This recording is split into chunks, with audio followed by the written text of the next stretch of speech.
Just wipe it off. Close up my room.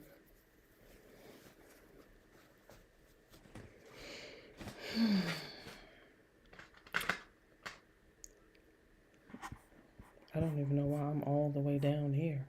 Barron is live. I'm gonna tap in real quick, just to see what he's talking As about. he's coming after our rights, she's fighting back. State Rep Darshan Kendrick, protecting our elections, fighting to expand Medicaid, blocking Trump's agenda here in Georgia. Let's re-elect Darshan Kendrick, Democrat for State House. This is an area that all the Botox, all the skincare, this shows your age first. And now that I've been living in Miami, I've... Quotes there. Delphi guy was framed big time. She's been educating people. Talk about the case. I played Allie Beth Snuffy the other day, and Stuffy, whatever her name is, and she had to make a comment about. Well, I understand why people ask questions. Now I believe he's 100% guilty. Actually, she said it more like this. I believe he's 100% guilty. With the fingers. Okay. Why? Wait. If you take all these people who believe he's 100% guilty, and then in open court, it comes out that he was Mirandized at 6:25 p.m. and they've been lying to you this whole time? And then he supposedly grabbed a phone and started pumping out Discord confessions an hour and a half later. People are going to have real questions. So I think the state's getting out ahead of this by putting this roadmap out today and say, hey, bait stamp 3996, the one you guys were talking about a month ago, that bait stamp was from September 11th. Hold on. That took place in I Washington. done missed the intro. Look at Barron. And that's the part the defense team chose. Look, he looking at his thing. He playing himself. What happened, Barron? The content, the what? I'm going to get to the when in a second. Hold on. Beyond a reasonable degree of certainty, I believe Tyler Robinson was in custody at 6:25 p.m. Why did I even start saying that? Let me pull up the document where we got this. This was a pleading from the defense, admittedly. It was from the defense. But I don't think it's going to matter because now we're using the state's document tonight. This is from the defense. This was a motion they filed, but this is going to be important tonight. We're going to look at this number right here. You see this number right here? It says a video of the encounter at Bates 3996-R2. Do you see that on your screen? I'll zoom in real tight on it if you need me to. A video of the encounter at Bates 3996-R2. And then it gives a 3:36:53 thing. It says indicates the following. Right. And then it gives a time, 6:25 p.m. A video of the encounter on this Bates stamped document, at this timestamp of the video indicates the following. And this is 6:25 p.m. So before we begin, I'm just going to read you your rights. Oh, put aside. I just got in the chat. Hi. Long time no see. Oh my God. Prasad is in the chat. Hi, my love. So nice to see you over here. Okay. You have the right to remain silent. Anything you say can be used against you. I ain't even got the chat. Hold on. Oh my goodness. Prasad is in the chat. Go ahead, Barry. Let me see. You have the right to talk to a lawyer before we ask you any questions. You have the right to a lawyer, have a lawyer with you during questioning. If you can't afford a lawyer, one will be appointed to you before any questioning begins. And if you decide to answer questions now, you can stop at any time. If so, are you good to proceed? I'd love to talk to you. But what we don't get in this document, we don't get a date. Oh. We don't get a date. We do get a time. But we did not get no date. But we do. Look at Fiji.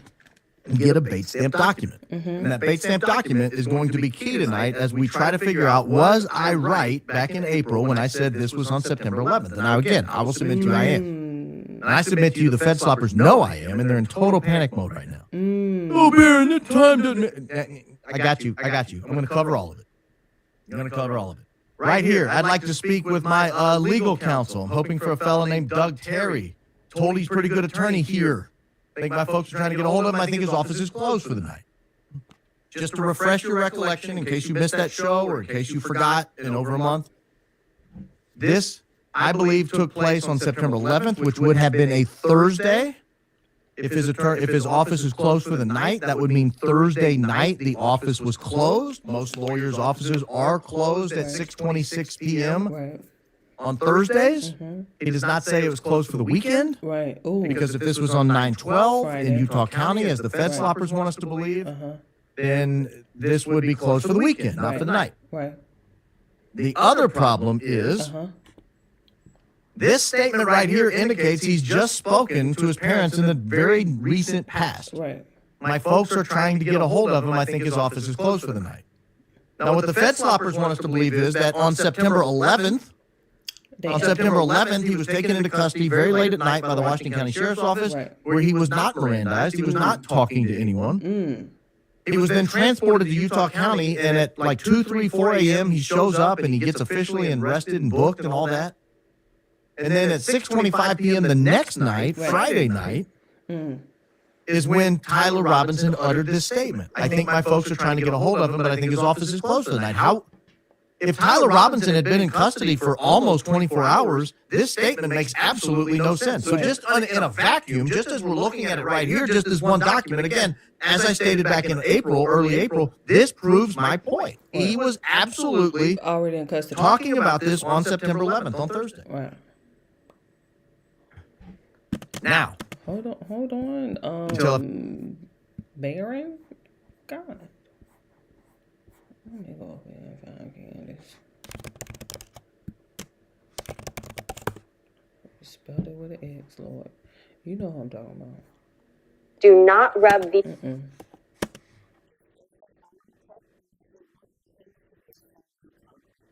Just hold on, Baron. All right, you guys, happy Monday. Update for you. Erica Kirk did not, in fact, go home. I just want to go home. I just want to go home. I just have to say, no one bounces back faster from shootings than Erica Kirk. She really is remarkable in that way. This time, after saying she wanted to go home, us enduring a lecture about how she needed to go home to her family, she bounced over to Michigan to address the graduating class of Hillsdale College in a commencement speech. It's all over the place, the messaging, right? She's too scared to get on a plane by herself. Secret Service can't protect her. Oh, now she doesn't have Secret Service and she's back on stage at a school. Nonetheless, I don't know what to think, guys. What you should know is she was awarded an honorary doctorate. The internet has a lot to say about that. Also, we got to discuss this Charlie GPT thing that we have been hinting at, because it's looking like there may be more legs to the story, thanks to a source which came forward, you know, that infamous recording of Charlie saying, "I appoint Erica Kirk." We're going to discuss that. And lastly, Nick Shirley. Do you remember him? We mentioned him one time on this show. Well, he went on to Patrick Bet-David's show and said that I came for him. It's feeling a little over-the-top dramatic, but I'd like to actually address. Down there, what is this? What is this? What does this say? Hold on, let me see what it say, Lord. I probably can't even read it. What does that say with Blake at the bottom? His general presence in the media space signifies, more broadly speaking, because it is important. Welcome back to Candace. Hold on, I'm trying to zoom her back out.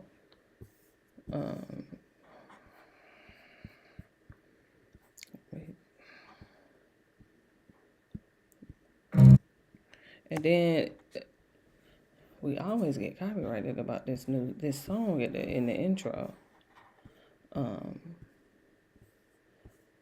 on, let me just zoom.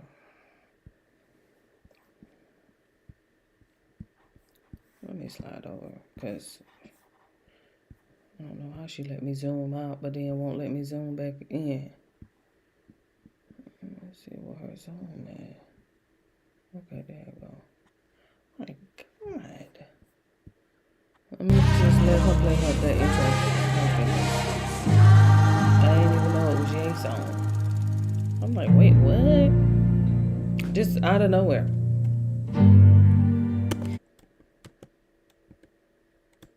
Hold, no, I'm on mute. It's this Monday, Lord. Me too. All of the mothers out there, I hope you enjoyed special treatment. I know Andrew Colvett had a bit of a day. Bizarre trend over on X. So it looks like Project Constitution reported that Andrew Colvett was getting a divorce, and it was just not true. The basis of the report was not true. But boy, oh boy, did all of Turning Point USA rise up to defend Andrew Colvett's honor. I mean, Andrew himself hit back hard immediately. He basically turned into Will Smith at the Oscars. He wrote this: LOL, you wish, fat boy. And then he says, keep my wife's name out of your mouth and off your feed, and you'll have more problems than you bargained for. To everyone else, happy Mother's Day. And yeah, we can pull that clip in because it was definitely giving that energy of Will Smith, if you want to play that clip. Keep my wife name out your mouth. Look. Yeah, that was the energy of that. And then it wasn't left there. Tyler Boyer then jumped into the array to further defend Andrew's honor over a divorce rumor. I'm like, this is just like, I wake up and there are rumors about me getting a divorce. But Tyler Boyer said, we have had numerous things like this said about us. It is reckless disregard for truth from people who call themselves investigators. Okay, never one to be left behind. Blakey Neff jumped in. He wrote back to Project Constitution, you are not very smart, are you? And then when somebody asked a question about why Andrew's wife was not at the White House Correspondents' Dinner, Blake Neff insisted, he wrote back, again, this is just all, Blake Neff wrote, instead of posting deranged rumor mongering at 7 a.m. on a Sunday morning, have you considered that you could look this up or use your brain? White House Correspondents' Dinners are all held by press outlets. Everyone else is there by invitation. How'd you even know he was offered a +1? Andrew lives in Phoenix and has 3 children. How do you know his wife would want to fly 5 hours across the country to attend one dinner? Okay, so strong. I by the way, have never heard that Andrew Colvett is divorcing his wife. Like I said, bit of an aggressive response for a divorce rumor, which I literally think this happens like once a week when you're in the public space. Me, regarding that, I'm just forever amazed at what Turning Point USA and their execs choose to respond to, and the more important things that they remain mum on, okay? Like I said, apparently it was Project Constitution who sourced this rumor, and they were happy to respond to it, which means that they do not view him as a psychopathic, knife-wielding subway killer. So they responded, right? Because it has been, according to our count, and I'm keeping the count here on our desk, 39 long days since we reported that donors who were present in Aspen assert that the audio which was shared by Turning Point USA of Charlie saying, I appoint my wife to run Turning Point USA. If something happens to me, she'll do a great job, was faked. This is what they are saying. I'm reporting that. They are saying that was faked. It never happened. Charlie never said that. And Turning Point, for some reason, is refusing. That calendar was. I was trying to figure. I'm like, what is that? Okay, all right. The context. I knew she was gonna get to it. Obviously, she got a mug on the opposite side. Where's your water cup? To drop the video of that moment saying this, of Charlie saying this, they're also refusing to even respond authoritatively. They could simply respond and assert that it absolutely was not faked and that the donors are lying. Their donors are lying. Big donors are lying. That feels a little bit suspicious to me. In fact, Blake has specifically expressed concern, you will recall, that if they do drop it, people will say it's AI. Wow, that's an oddly specific concern that you have about dropping this video. And I gotta tell you, the more I listen to it, the more AI it sounds to me. Take a listen. I don't want to hear it again. I know what AI sounds like, man. Child, you know what AI sounds like. It has that, at the end, it has that, organizations and groups, as soon as a founder leaves, it just kind of collapses. A lot of my job is not always in the day-to-day details. It's very much vision casting, very much driving success. But we have a great board, and God forbid if something happens, they'll figure it out. I appoint my wife to run. God forbid. They'll figure it out. USA if something happens to me. Erica would do a great job. I appoint my wife to run Turning Point USA if something happens to me. Erica would do a great job. I appoint my wife. Not her put it on loop. Not her looping it. Turning Point USA if something happens to me. Erica would do a great job. It just doesn't flow when you hear it. And it's also remarkably formal. I appoint my wife if anything should happen to me. It's like exactly the sentence that he needed to say, he said. Not just like... And then they run on sentence. I told you about that AI. The AI, they do them run on sentences. They don't stop. They don't pause. It would just be run on. Erica can do it. Yeah. I mean, she'd be great at that, whatever. Hopefully we don't have to think about that question until down the line. But I appoint my wife to run Turning Point USA in the event that anything happens to me. We would like a response on this. Are the donors lying? It's a possibility that for some reason the donors are conspiring to lie about this moment. A simple yes or no would do as a starting place, right? I think that would do just as a starting place. Yes, they are lying. No, they are not lying. And the video, which I would like to point out, Turning Point USA mentioned this video to us. Erica herself told Megyn Kelly an emotional story about what she felt like watching that video for the first time. The video of Charlie choosing her, violating suddenly his every public statement and sentiment that he had ever expressed in the past about women working, complete 180 from his prior positions. Please just drop the video. It's all we ask, and we're asking politely, by the way. And now we've learned even more interesting information because it turns out we can now definitively state that Turning Point does use AI voices for their presentations. You will recall, in Aspen, Charlie was presenting to donors, and it turns out that Marcus Wada, we introduced you this guy. This is the Turning Point employee that's a rehabilitated former arms dealer. Okay, a former arms dealer who now works for Turning Point. This is a thing. A lot of them become pastors. They find God and they find Turning Point like at almost the same time.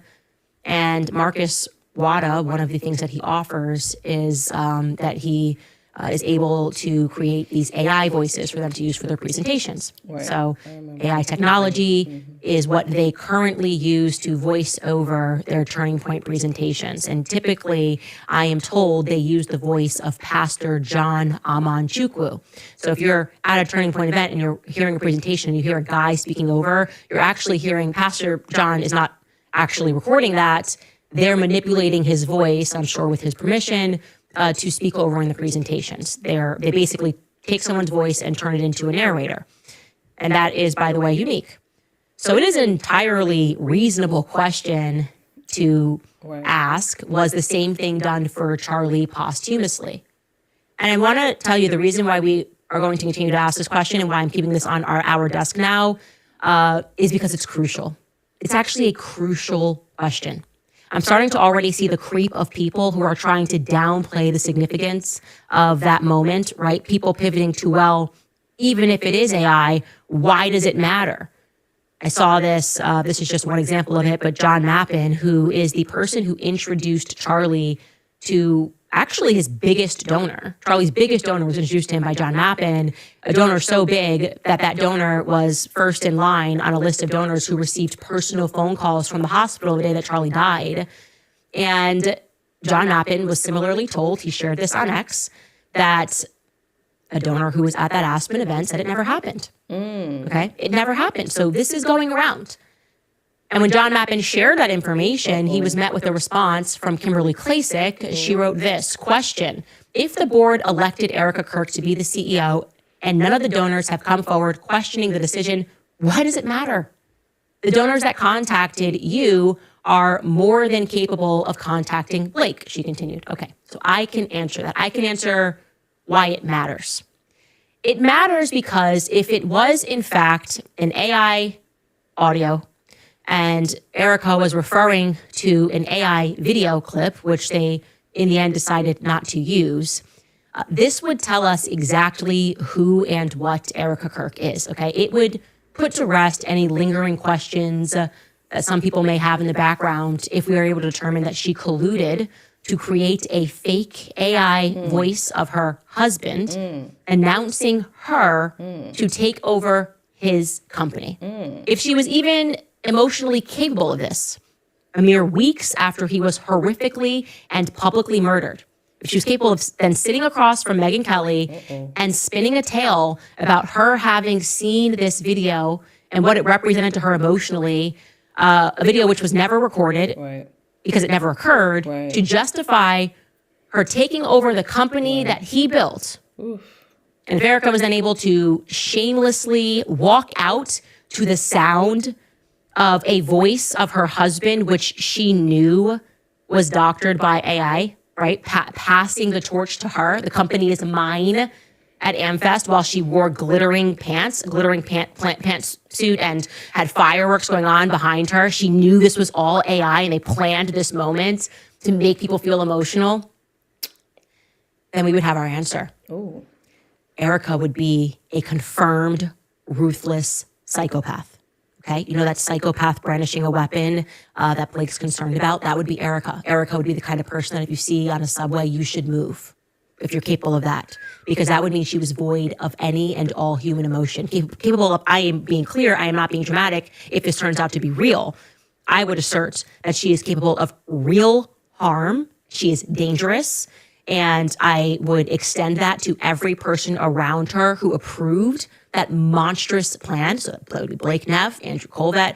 We would be looking at a psychological profile of people that I would suggest are very much capable of cold-blooded murder. Okay, in my opinion. That this is my opinion. I am asserting that if you have the ability to do that, that's not just like, oh... She does have a good point now. Like, we can't just keep sweeping all this stuff up under the rug, honey. I'll be the first one to say it as well. There's so much that we can just keep sweeping under the rug. And this is somebody who likes to watch those rug cleaning videos on YouTube. Listen, I do love to watch me a little rug cleaning video. And when I tell you,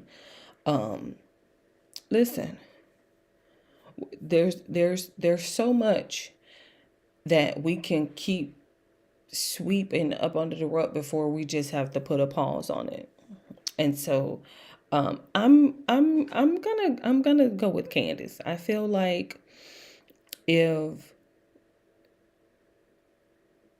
you don't have a video of Charlie Kirk saying whatever he just said in that audio, and then also if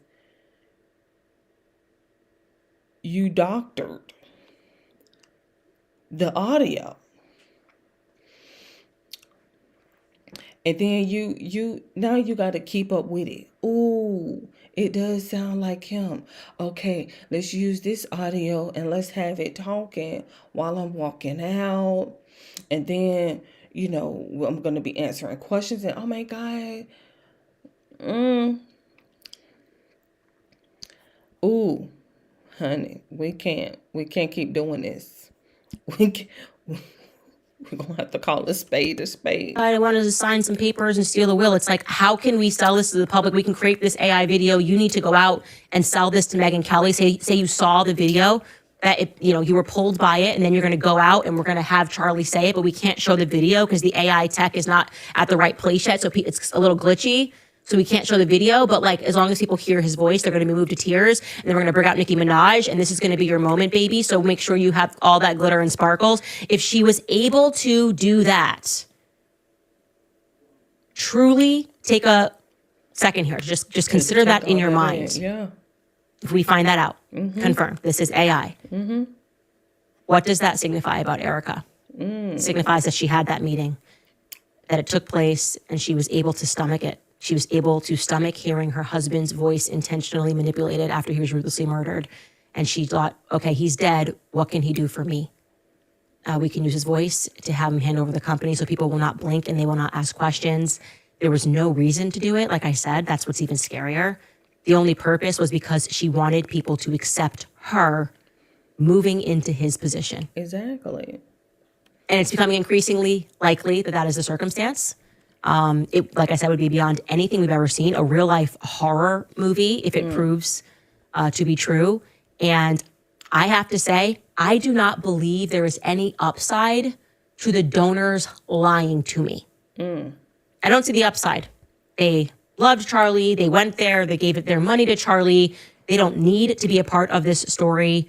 What is the upside for donors to come forward and to say, Candace, keep pressing. This did not happen, and I am certain it did not happen. And it is terrifying me that you're saying that they're out there telling people that this happened in Aspen. So you take your chance. You guys can take your bets on whether you believe Blake Neff and his subway killer scenario as the reason they won't release the video. Anyway, moving on from that, a fun update.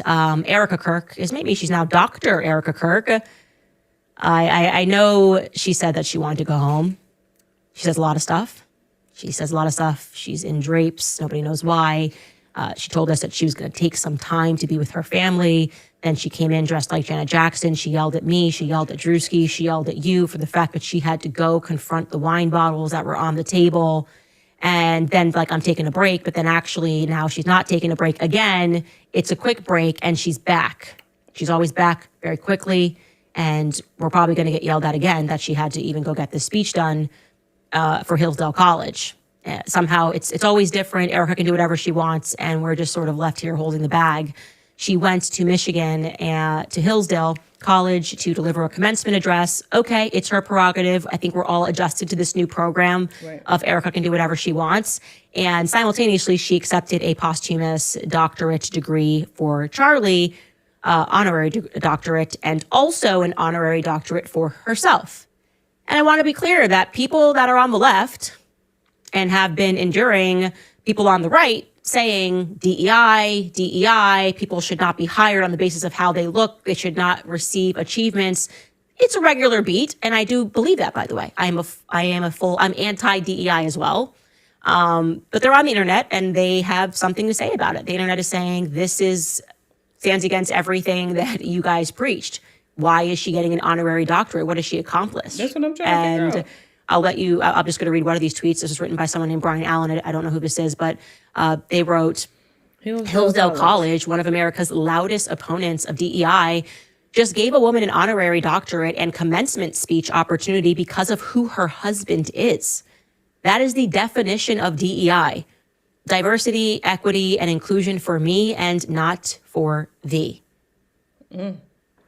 So conservatives, I hate to call balls and strikes here, but yeah, that's right. The hell? That is actually the very definition of DEI. When people have someone come and give a commencement address, that's usually not the circumstances that you give someone an honorary doctorate for. Fair. I don't mind it. I get it. Like I said, I'm adjusted to this new program that she can do whatever she wants, and they're just going to keep handing her stuff, and she's just going to become more and more accomplished. And people that are calling us out and saying she's not qualified for this. A doctorate in what? That's what I'm trying to figure out. What, ma'am? Well, let me see your transcript. Just let me see the transcript, because I'm not finna do this with you. Let me see your transcripts. Let me see your class logins. Michigan? I mean, I know everything is online. Let me see your class logins. And I definitely need to see that transcript for sure. To the program, ladies and gentlemen, virtually Erica's entire educational background has sort of just been fictionalized. And when people began pointing this out, we got yelled at. This is just par for the Erica course. We keep being told it doesn't matter. Her husband died. She's crazy. Right? She told when she was trying out for the American race with her ex-boyfriend, she never said, she never had a boyfriend before Charlie in the 5 years before Charlie, but she did.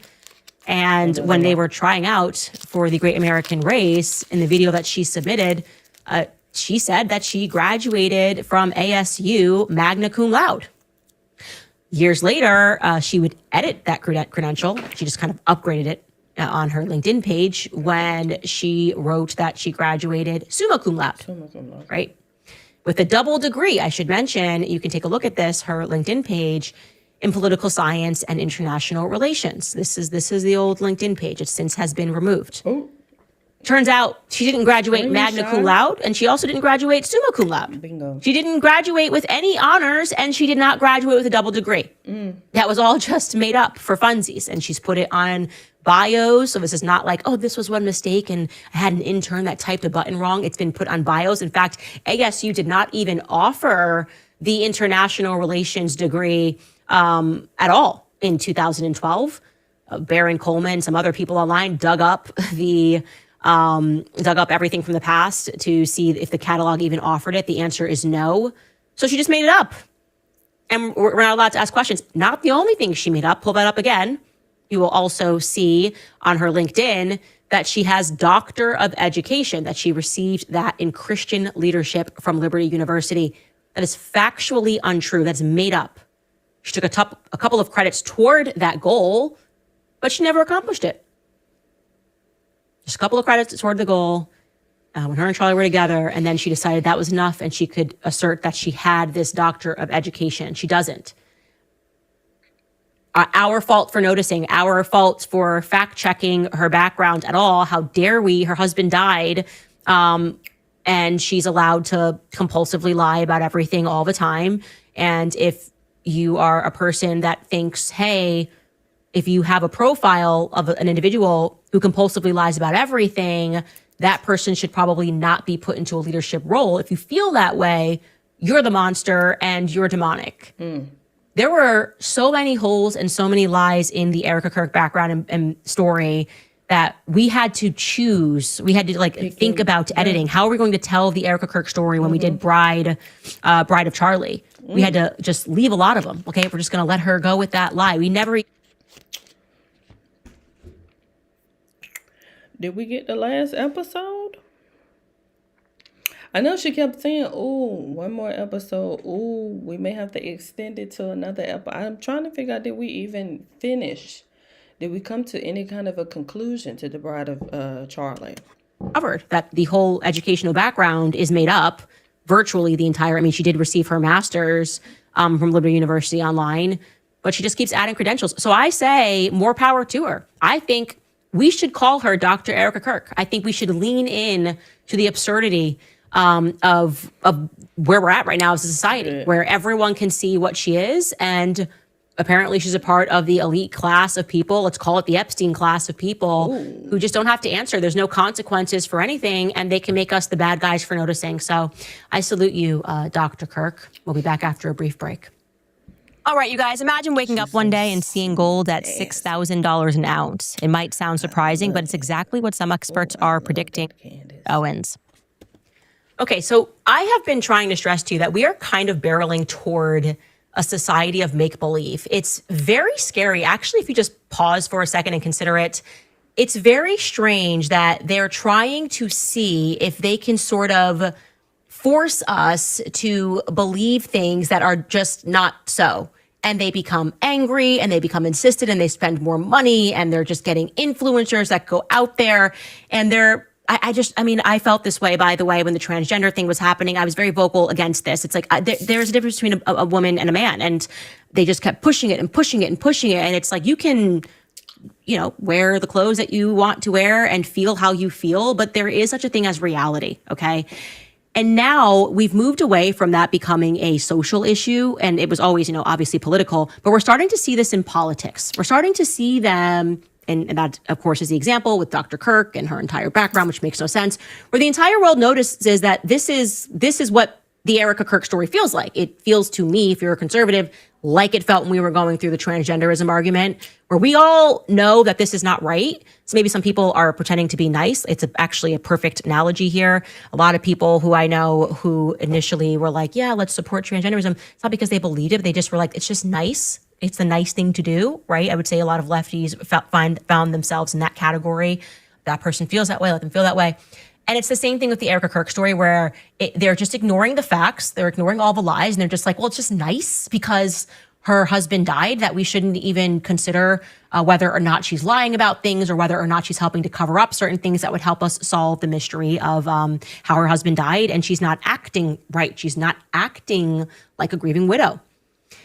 I'm going to give you another example of this. Like recently, this Nick Shirley guy, this thing that is going on, okay, it's now getting weird enough that I do feel the need to comment and weigh in. I didn't even know that this was a beef that I accidentally stumbled upon, that people were saying like the term that they use here is Fed jacketed. Like essentially he's being created by the media. There are a lot of people that are like that. I would say Bari Weiss is a perfect example. Like we all know she's not qualified to be an executive at CBS. They just don't care. They're just, there you go, Bari Weiss. And this Nick Shirley thing is one of the weirdest non-beefs that I have ever had. So I'm going to back up here and say, I did not follow at all the quote unquote rise of Nick Shirley. He's 24 years old. It was, if I recall. I remember she had brought him up. Something about he got an interview with some drug mafia or some drug lord or some gang or something. We try to keep up.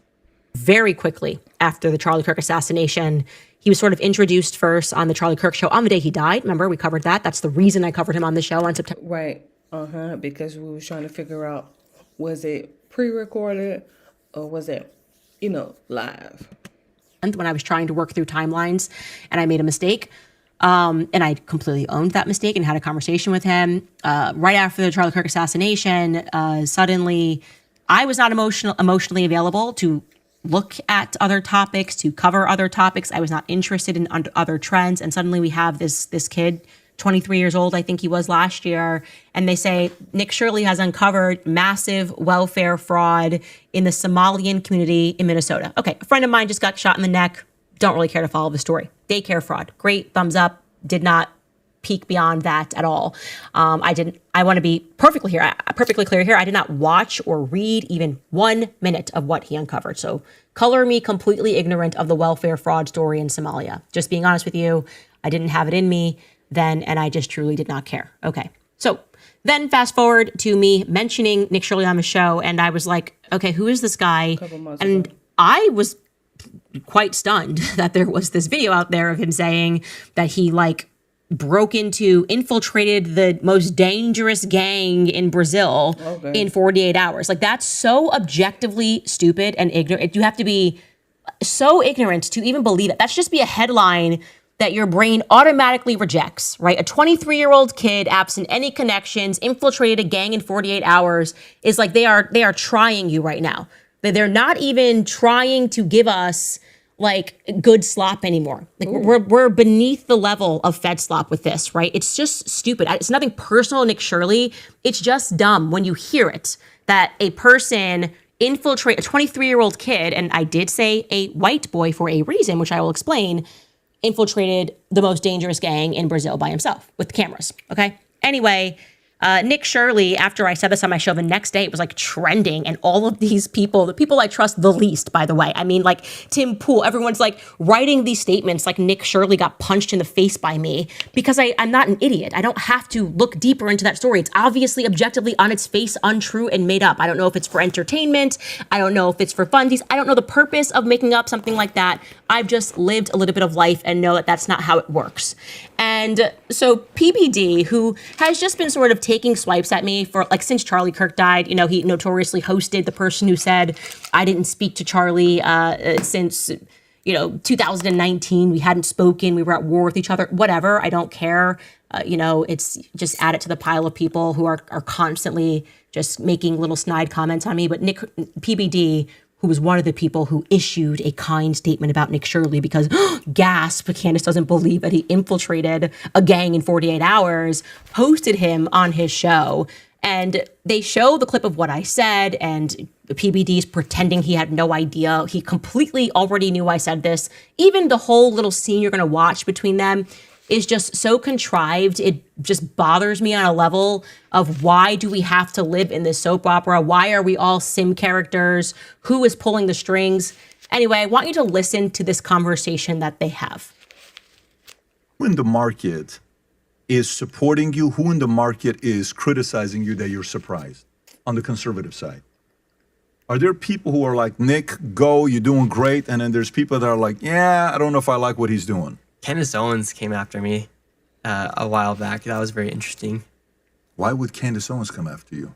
I don't know. She like didn't believe my Brazilian favela video, and Oh, it's not even so you're talking, this is a couple years ago. no, not this recent. is like recent. She's like, white boy. I'm like, it was very like snarky of her to do this. Interesting. This is it? Yeah. But which So video is stupid. that? Is that a recent video? From last summer. I'm just gonna say I don't believe that at all. I'm sorry. I just it's so stupid. I'm not even gonna tell you why I don't believe it. It's like if you don't know that that's stupid, that he infiltrated the gang in 48 hours. It's just that's so dumb. I'm so tired of dumb. That's not how that works, okay? You don't just go up to gangs on the street as a nice-looking white boy with a camera and say, "Hey, I just wanted to sort of like see what you're doing here. What's going on?" Okay, that's just stop. That's stupid. Of course, that's dumb. I'm sorry, Nick. I know you're young. I hope, whoever is your contact that has you infiltrating Antifa and infiltrating El Salvador at the age of 23 years old, it just feels like Sean Penn young to me. Meaning Like- your handler or you're representing somebody? Like she's basically saying that's fake. She's saying Yeah. that's fake. And I'm like, well, maybe if these podcasters would actually leave their podcast studios, no offense, Pat, they leave their podcast studios and go and like do journalism, like they'd actually see like stuff just sometimes just happens. It was that last part that really sent me because it's just so LOL. And then this whole like, oh, why don't you try to do real journalism and like leave your basement from podcasting? Alex Clark kind of backed this up too because like she can't miss an opportunity. Turning Point can't miss an opportunity because I think I took from them what they believe is rightfully theirs. But she wrote this: Nick Shirley is a real journalist. Candace Owens is not. Oh, okay. So we're in a podcast. We're in the basement. Hey, Nick. So the reason why we know that doesn't make sense actually is because you have to be the most sheltered person in the world to even have to need it to be explained to you why that's not plausible. Okay. It's not a job. Okay. People just live in these scenarios. People like literally, I have five-year-olds in my family who have seen more and lived through more than you've probably ever lived through in your life. The circumstance itself did not happen. And I cannot tell you how much it frustrates me that you're pretending that I'm coming from a position of privilege when it's actually the exact opposite. You couldn't do this in Chicago. You couldn't do this in Detroit. Forget in a favela in Brazil. Places like that, which I have Brazilians in my family, you don't even go to parts in Brazil without having someone who is from that place and from that neighborhood. So no, it's not about podcasting in my basement. I actually lived a lot of life, Nick Shirley, before I got to podcasting in my basement, before I was married, before I had children. In fact, I moved down to South America for 2 months to learn Spanish with very strict instructions. The school that I enrolled in, don't wear any jewelry, don't wear any makeup, don't look American. You don't just go down there, as I said, and why I'm pointing out the fact that you are a white boy is because you don't look like them. The whole idea when you're down there is to blend in, not to come with the camera, a Mormon kid from Utah with the camera. Hey, what's the most dangerous game in this favela? Can I infiltrate in 48 hours? It just didn't happen. It didn't even kind of happen. And like I said, that could only work. You'd have to sell this to billionaires. Right? But my thing is, that does make sense, right? Okay. You got your passport. All right, okay, cool. And you're heading to Brazil. You're doing your whole podcasting thing. You're trying to, the drug dealers and stuff like that. You got a handler. You know somebody and somebody know them, and then we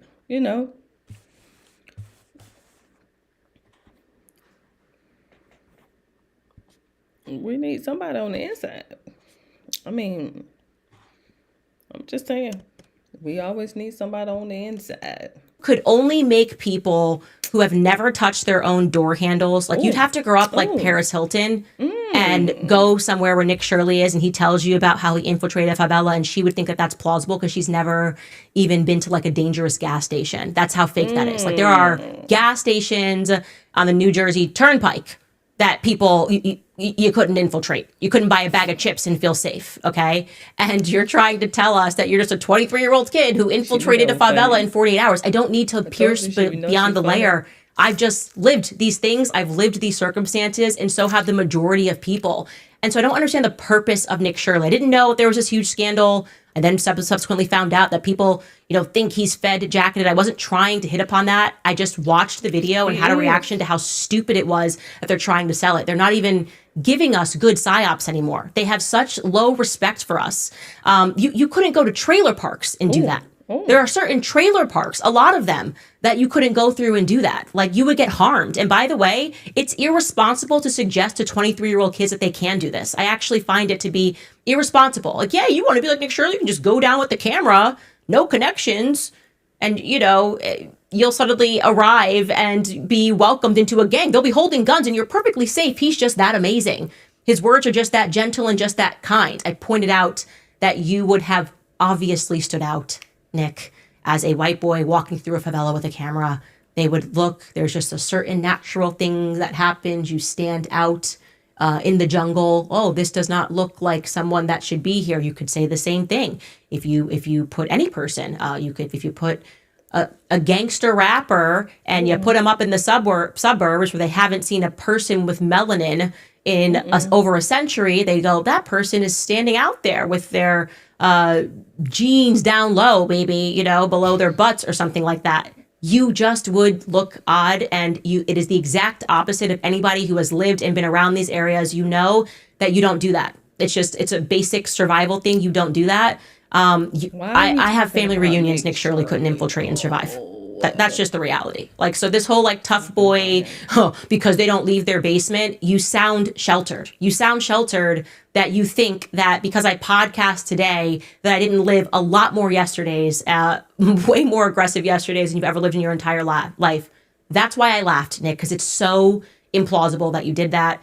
And the other thing that I want to add here is, just more broadly speaking, I don't know why they're doing this now. And I do think we're getting to this sort of stage of idiocracy, whether we're talking about the Erica Kirk thing, everyone can see it. That is so painfully and obviously untrue. Whether we're talking about the Nick Shirley thing, it's like they've calculated to a point where they should just be able to, with X amount of dollars, with this amount of influencers, and with this much power behind a political party, whether it's we're going to get Trump to support this person, or, we're going to get Kamala Harris to support this person. It's like an equation that they're just like, this equals success. And we're rejecting that. We have to hold on to common sense. Like, we all just have to know that Nick Shirley did not infiltrate a gang in 48 hours. We all just have to know that it is not normal for a woman whose husband was assassinated in broad daylight to 6 days later be on a Zoom call laughing about emojis. Like, we should all say, nope, doesn't pass the sniff test, and I'm just not going to have you explain to me. I'm not going to make you pretend that this is some sort of controversy because I have common sense. They're trying to make it illegal to think. It's illegal to just know things. She is rambling, Lord. Oh my God, I don't even know why she brought up Nick Shirley. Okay. He was talking on PBD podcast and well, Candace said that she don't believe it. I'm like, ma'am, wow.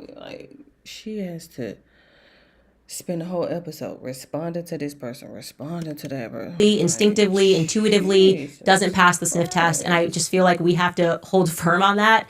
So I don't mean to use Nick Shirley as an example. I don't care to further wade into the controversy of people who are talking about his background and saying that he's been created. I tend to just look at how people react when I point out the obvious to know that he's got some backing behind him, right? He's up here crying about a little remark about favela. Like, okay, it didn't happen. So take that or leave that. He is being pushed upon us for some reason. I don't know what that reason is. By the way, yeah, he's now going to Cuba, guys. No connections. He's just going to Cuba.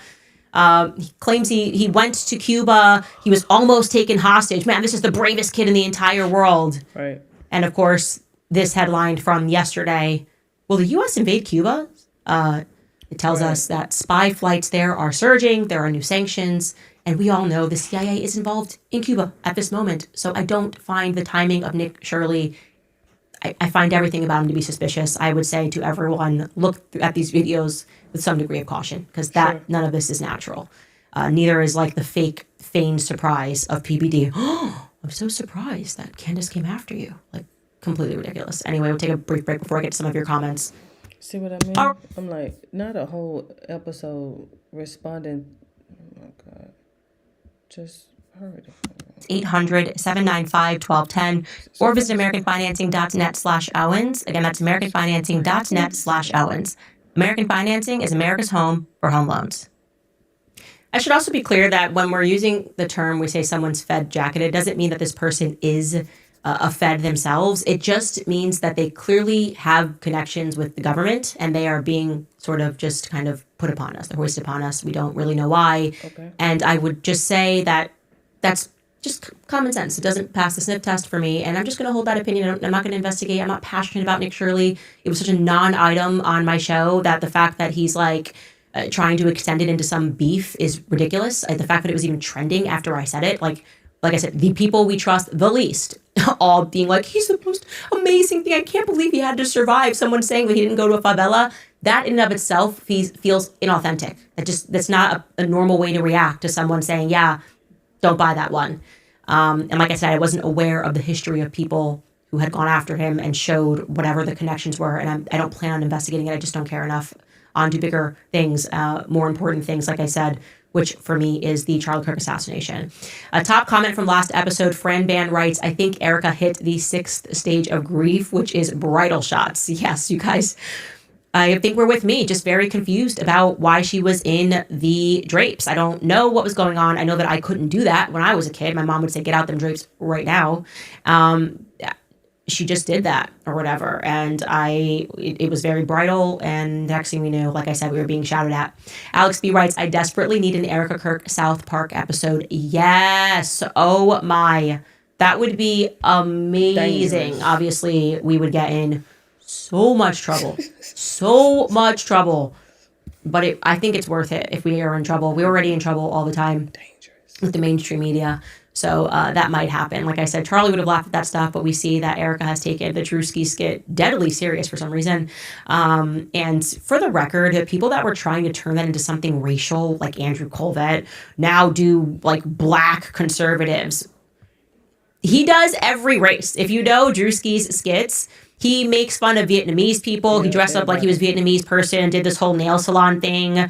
So it was not because of her race that he did that. And just last week, he dropped a massive video where he was targeting black British actors, and it was hilarious, and we just laughed at it.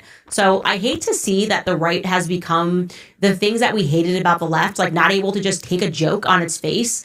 Nobody got hurt in him mocking Erica Kirk. Clearly, she got her feelings hurt, but it's because she takes herself apparently way too seriously, or maybe she was just promised that she would be protected and everyone was just going to love her. And I think she's quite surprised that the opposite thing seems to be what they accomplished. And the reason for that is because she just comes across as inauthentic and dishonest. And they have no response for all of the various lies, inconsistencies, inaccuracies that we have pointed out. They just keep saying demonic, send out the pastor to tell them it's demonic. No, lies are actually, in fact, satanic. Satan is the author of lies. So if you're looking to people who have been telling the truth or people who are trying to get at the truth, and I will say, do we make mistakes sometimes? Absolutely. But at least we have it in our heart that when we do those mistakes, we course correct, we apologize, and we move on. You guys are on a level of arrogance that when you get literally just caught lying, you yell at us. She doesn't show up to an event and you have JD Vance lecture us. Get out of my face, JD Vance. I'm sorry. I actually really disliked him after that. I'm like, he's sitting up here on the stage yelling at us because she doesn't want to go to the event because no one wants to hear her speak. Like, that's so backwards and it's so abusive and narcissistic to do that to people. You want to make commitments. You wanted to be Charlie Kirk so bad that you allegedly made a whole AI video saying your husband wanted you. And we all deep down spiritually know that is untrue. Okay? Charlie didn't change his mind 2 weeks before he died. We know what he thought. We have hours and hours and hours and hours of footage of Charlie Kirk saying women should stay home. You wanted to put on your big girl glitter pants and take his role and be CEO and chairman. Well, guess what? Life's tough. Get a helmet. Okay? No one feels bad for you because you have to deal with criticism that Charlie had to deal with for the last 10 years. And he took it gracefully. He fought. He answered the questions. He allowed people to go through his life. I've had to do the same thing. Nobody's crying for me when my family's getting attacked. And now all of a sudden you just think that this was supposed to be, I dub the Erica Kirk, the CEO of Turning Point USA. Nobody asked any questions. What is that? Wrong country, sweetheart. No, we don't do the king and queen I dub thee stuff here. So if you can't take the heat, get the hell out of the kitchen, Erica. That's just the reality. Just get out of the kitchen, step down, go away, and pretend to be a grieving widow. That works for everybody. Anyway, a little too fired up here. I'm going to move on to your comments from today's episode. We have Bill K. writes, Christ is King, Mary is Queen, and Candace is a princess. Happy late Mother's Day. Thank you so much. No, the only princess in this house is my daughter. She's definitely a princess. She's just working me these days, man. It's so fast how clever they are. They just know what to say to get what they want. I am being outworked by toddlers over here. Moderator Marzi writes, hey, Candace, I know you were covering Nick Shirley today, but I wanted to let you know that the quartering has messed with you on X and is now facing a potential lawsuit involving false flagging and deplatforming other YouTube channels, as well as for doxing and harassment. That's very interesting. I did not know that. I will look into that. I had no idea. Who is suing him? I know nothing about that. I just read these comments live, so I wasn't expecting that one, and I can't really add anything to that, but Go back and let me read what she. Hey, Candace, I know you were covering Nick Shirley today, but I wanted to let you know that the quartering has messed with you on X and is now facing a potential lawsuit involving What is the quartering? false flagging and deplatforming other YouTube channels, as well as for doxing and harassment. That's very interesting. I did not know that. I will look into that. I had no idea. Who is suing him? I know nothing about that. I just read these comments live, so I wasn't expecting that one, and I can't really add anything to that, but I thank you for giving me that tip. Mrs. MPK writes, what's your response to reporting that during your private interview, Erica Kirk gave you Brian Harpole's alibi for the alleged Fort Huachuca sighting? Did you ask Erica for her alibi during your meeting? Ops doing the most. This merits clarification. Yeah, no, absolutely. She gave me I thought it was very strange. So my thought process, just to remind you guys, and you'll see this all because this is going to come out in the filings, and I actually am thinking about doing the Brian Friedman thing, which was obviously the lawyer, Blake Lively, Justin Baldoni, where he just put it all online. So I have nothing to hide. So the timeline on that is when I had received the email from Mitch, it was Mitch's friend that emailed me, and I called him. And he said his story. He was clear that he saw Brian Harpole and he saw Erica. But he said he saw Erica Kirk on the 8th, and she wasn't leaving a meeting. Brian Harpole he saw on the 9th, and he was leaving the meeting on Fort Huachuca Base, and that was when the cops were called, all of that. And you have to remember, like, at this particular time, I didn't suspect Erica, and I felt like she was under a lot of, like, pressure. And I didn't want to unnecessarily put a spotlight on her because he saw her at a hotel. It wasn't related to the meeting. He didn't see her with Brian. And I knew that her mom and her stepdad have contracts with the government. So there's 1,000 other reasons that she could have been at the Fort Huachuca Air Base that were not, weird.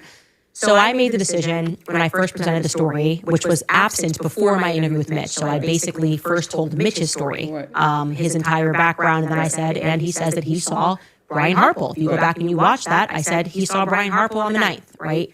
Removed Erica from it entirely. Instantly, the next day, Erica went on her tour, the Stop Tour. And Erica suddenly was very panicked about this. So it's almost to me like she knew that if we got Mitch onto the show, he was going to tell the other part, which was that he saw Erica. Like there was something like she did, it was the, not the 5, the Harrison, what is her name on Fox News? I'm totally blanking on her name. If you guys remember it, tell me. Harrison Faulkner is her name, I think. Yeah, she went on Harris Faulkner. She went on that show, and then she was all fired up for the first time and like, conspiracy theories need to stop. That was the very next day. So I was like, that's interesting because we didn't mention the Erica part yet. Does she know something that like it felt weird? And the day after that, she did Barry Weiss, and they cut the clip of her saying, what do you have to say to the podcaster Candace Owens? I then would later find out that they had planned that, the question answer segment. And she's like, stop, just stop. Then I got Justin Strife, that backfires. Justin Strife emails us. And we're off for the weekend because I said I'm going to interview Mitch next. I had said that. I get Ian Carroll calling me, and he's got Paramount, Valhalla, the YouTuber Green Beret, basically already threatening me, like don't interview Mitch. That was what was coming up. I wanted to interview Mitch, as I said, or else he's going to sue. So I'm getting threatened with a lawsuit before I even interview Mitch, and I'm like, dude, what's up? So I messaged Brian Harpole and I'm like, hey, like I'm gonna have this guy Mitch on, but like, Do you want to confirm? I could also like, if you want to debunk it, I'm happy to do it. I don't know this guy, but this reaction doesn't feel organic to me. Like everybody seems to be panicking, and I haven't yet had Mitch on. He doesn't answer, so I'm like, okay. Then Erica comes and we sit down. They scheduled it for Monday, and you'll remember, so they were still thinking I was gonna have Mitch on my show then. They scheduled it during the block where I would normally have my show. They said, let's have a ceasefire, no one's going to talk. And then they hosted Paramount Tactical, basically trying to debunk me on the show while I was in a hotel for 4 hours. And I thought it was very odd that she said to me that To your face. they were very upset with Brian Harpole, that they had a communication breakdown with him. They never authorized him to go on the Sean Ryan show, but then she handed me an alibi for him. I'm like, why are you concerned about his alibi? You're not talking to this guy, and you're going to fire Brian Harpole. Why are you concerned about his alibi so much that you're handing it to me, right? And then we looked at it, I looked at it, and I said, oh, this actually does not cover the time period that Mitch said he saw him. So at that moment, I'm not saying to her anything About her. that he saw you too, Right. but I'm paying attention to her behavior, Bingo. right? At that point, she had already told me a couple of lies. So I was on the like, okay, let's go easy, clocked her on a couple of lies, but I didn't want her to stop talking. Yeah. And she sort of just sat up and handed me Brian Harpole's flights, which were for 1:49 p.m. on the 9th, Right. going to Utah. And I said, this doesn't cover the time period, so this is not actually alibi. debunk anything. Right. And she said, oh. I thought that's weird. Because you're not talking to Brian Harpole, so Right. Why are you covering for him? what's up with this? Right. You know? And after all was said and done, and then Justin asked me, are you going to, still didn't mention it to her. Right. And then Justin asked me, when is your show off air? Because we were coming up against Christmas. And I was like, well, in a couple of days, actually. And it was almost like they just kind of wanted to get me not to interview him. And then I interviewed him. I did it on the 18th. I was like, I'm going to do this because I messaged Brian Harpole. Erica didn't give me an alibi for him. And I allowed Mitch to tell a story. And he said that he saw Erica on the 8th. And what happened thereafter was we were threatened, literally threatened. I mean, when you see these messages that Valhalla was sending about how I would be ruined, he explicitly says, we're going to ruin her by being, like, if she does not, like, basically revoke her commentary about Fort Huachuca, we're going to basically bury her in everything Mitch has done in his past. I'm talking to his ex-wife. I'm like, why are Valhalla and Paramount Tactical? Then they called Mitch and they tried to play good cop. They were like, yeah, brother, like, we'd love to have you on the show, fellow Green Beret. But they were saying that I made up, that they were telling me the opposite, or trying to tell me the opposite, that this was a case of stolen valor. I went, this is really weird. Who's directing these two people? Who's directing Paramount Tactical and Valhalla? And then lo and behold, the answer came when accidentally Paramount Tactical read Erica's alibi live on his show. And it said, please don't share. Don't share this. And then what was stranger is that the kids in the photo, he's like, these are her kids. She was walking with her kids. She went in the I didn't photo. even share the fact that I knew that that was not her kids. Well, guess what? Guess who just admitted that, guys? Paramount Tactical. He says, okay, fine. They have now just admitted over the weekend that the boy in the Fort Huachuca alibi photo is not Erica's, which the internet immediately clocked. Okay, if you have kids, you know you're not looking at a 16-month-old. I think that's how old their son would have been. This giant child. Right. And I had someone very close to the family say that's not either of the children. So, but my thing was, this bitch, I just, she working my motherfucking nerves. Ooh, I was waiting for some meat and potatoes. I was waiting for the meat and potatoes, cause I'm over here like, Candace, come on, like you. She did that last week. She spent the whole show reacting to eyebrows. Oh, what is his name, Lord? Listen. She throwing me off.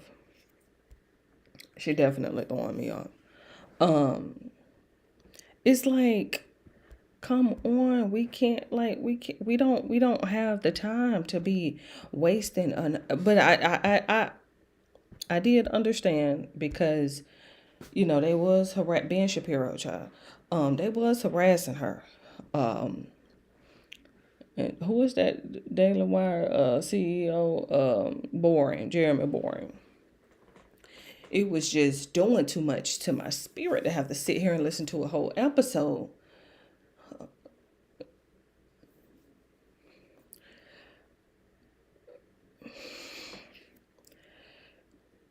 The problem is, so Andrew sends the picture to Paramount Tactical. The problem is, remember on the photo, she got like her hand over the faces, I think it is, over the kids' faces or something. She got like a little thumb over their face when she took a picture of it, right? But it has the date.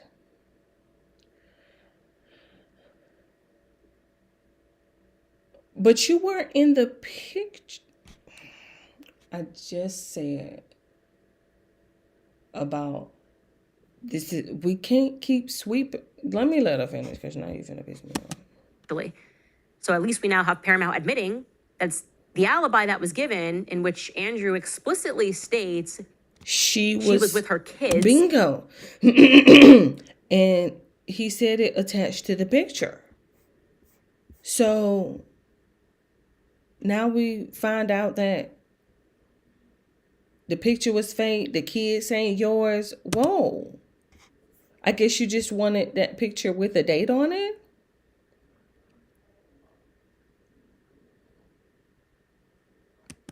He sends the photo, don't share. Right. Those are not her kids. Oh my fucking. Maybe it's Gigi, I don't know. The person that knows them says it's not. But we now have confirmation that it's not the son. So much weird stuff happened. And then to realize that Andrew was coordinating that, he was the one. Bingo. That's what I'm saying. I'm like, what? But you're the one, Andrew, you're the one that sent the text message to Paramount Tactical to put out there in the universe. Oh yeah, she wanted some fort. She's with her kids. Hey, and don't share this. Don't post this. Dating these like YouTubers, Valhalla and Paramount Tactical. What's weird about that is they were in communication with me. Erica and I had just sat down. Bingo. So they could have just texted me and said, hey, just so you know, I saw that you mentioned whatever, here's Erica's alibi, here's where she was. She was not at Fort Huachuca because she was here. They didn't do that.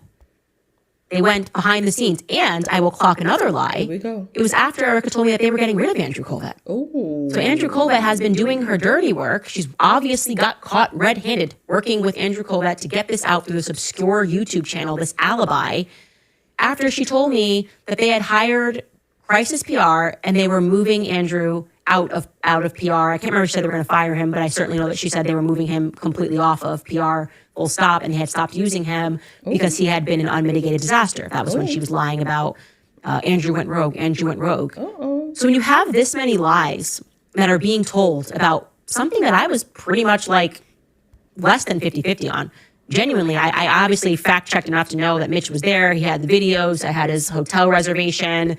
I had confirmed with a source that his ID tags were real, the military ID tags. He had sent me so much overwhelming proof that he was there. When you have that sort of a reaction, it doesn't make you think the person was not there. So they took me from being 40-60, maybe even 30-70. Like, I believe Mitch was there, but like he could just have a weird memory. They could have literally said, oh, it must have been a lookalike. It wasn't Erica or Brian. So like 100%. They did way too much.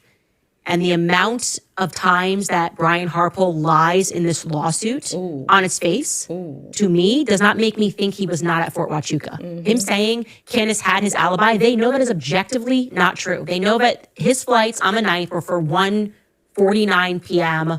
from Dallas to Salt Lake City. Okay, so why would you put that in a filing?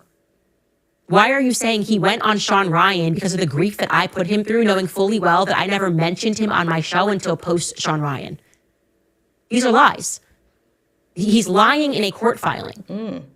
So this does not make me feel, I am not here to. Child, it's, child, if you go back and you watch that Homeless in Atlanta series that I made, that I pre-recorded, it's that line in them court filings for me. It's something, and I feel so bad now because I'm using OBS, and I'm used to using my phone because we can clip. God, I missed that clip. That's what I'm doing now, pre-scheduling clips, because I have so many of them. We can't clip over here on OBS. Not like, on your phone, mobile. Anyway,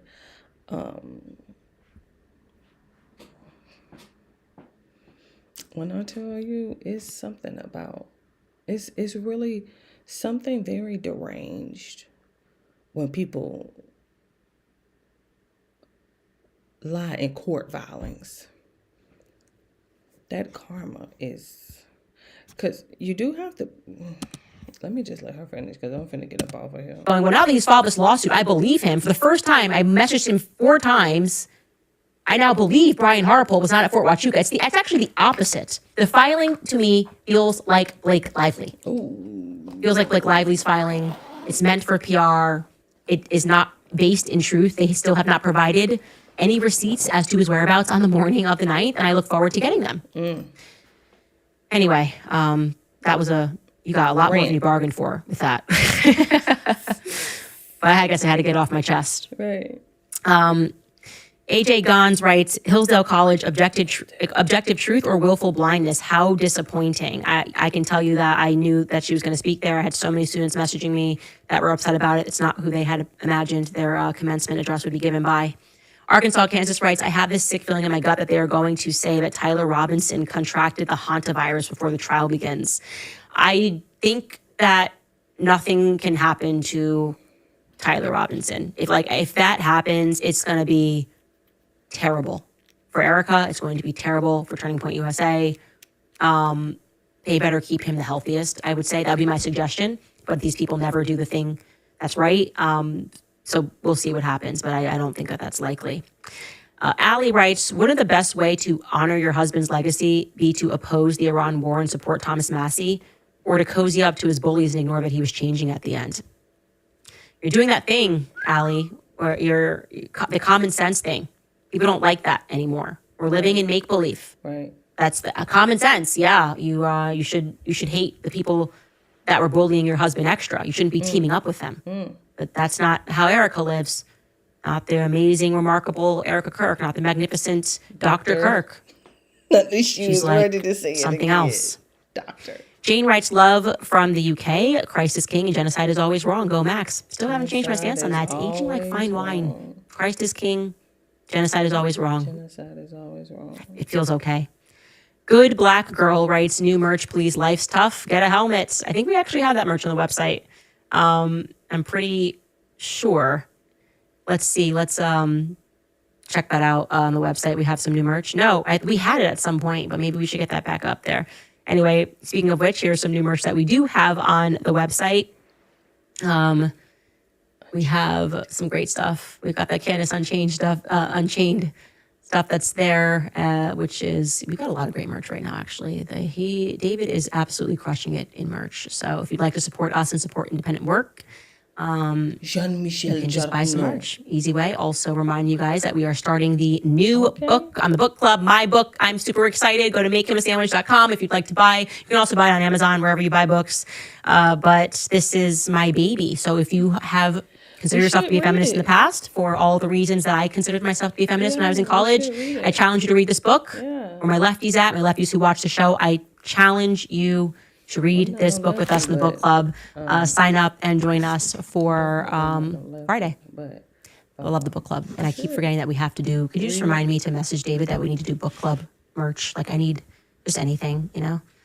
Okay. Anyway, you guys, that is all that I have to say today. I completely over-answered that question, but I just want to take you guys through it. I do think we are going to do a website so you guys can read the documents yourselves and read all the messages and the timeline that I created of how everything went down. I am still very suspicious about Fort Huachuca, and I think you should be too. Let me know how you feel. We will see you guys tomorrow.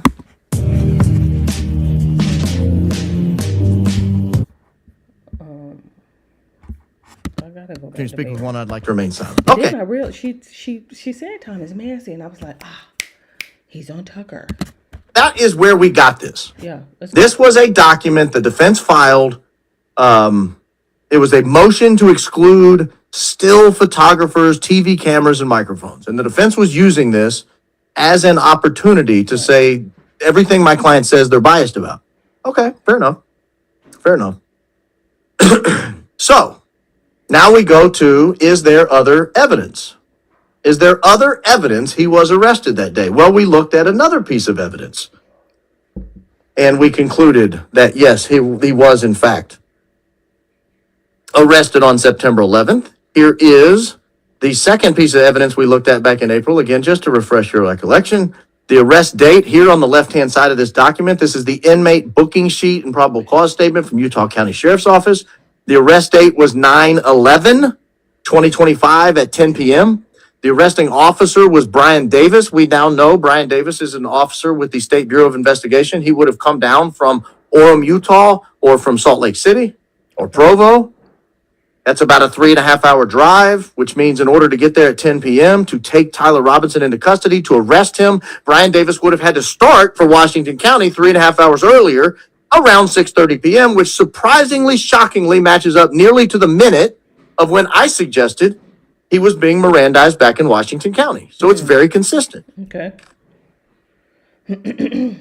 Now, do we believe it takes 3.5 to 4 hours to get back to Utah County? Yeah, sure. Because look, at the time he comes in is 4 hours later. Right. 152. Right here, 9/12/2025, the date into Utah County. That's 4 hours later.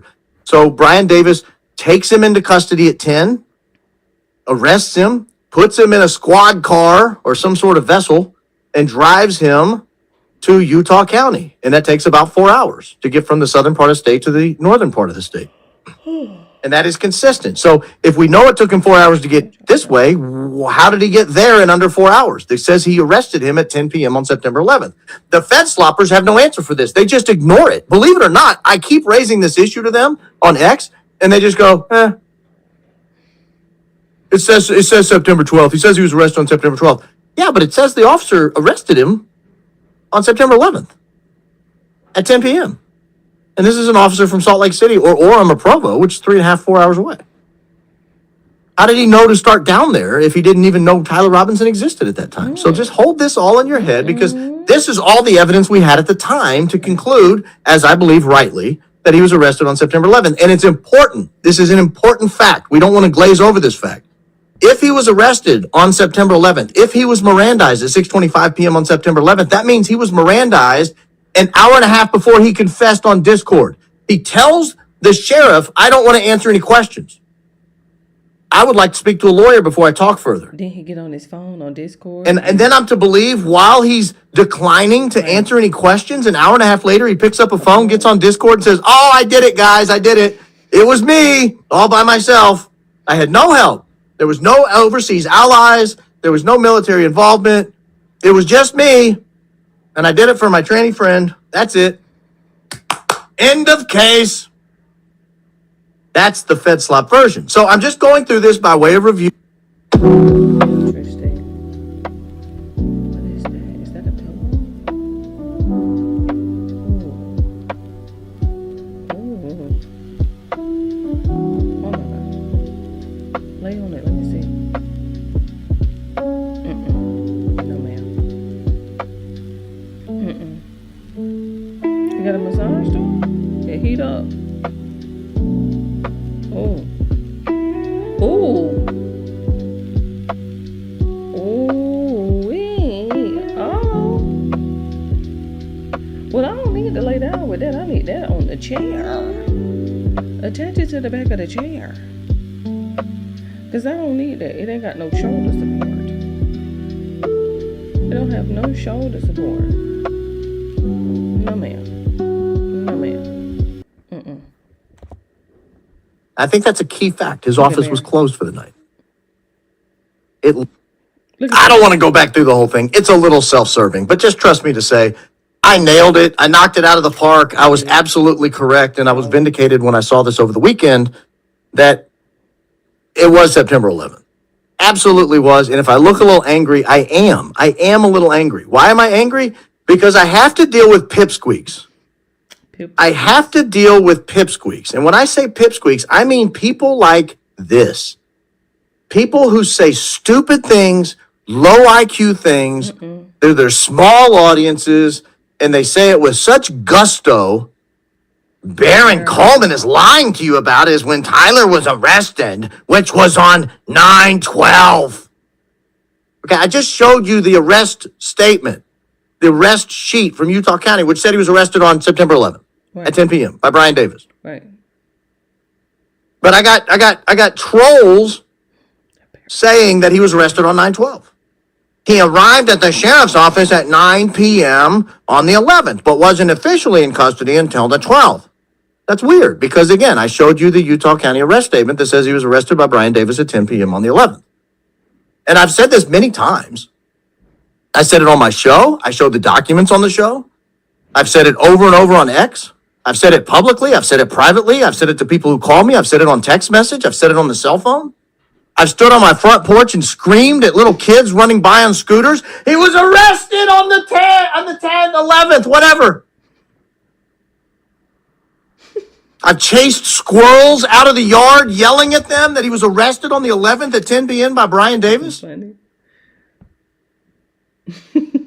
I knocked down an elderly handicapped man on a walker to jump on top of him and tell him the arrest record says he was arrested at 10 p.m. by Brian Davis on the 10th, on the 11th, excuse me.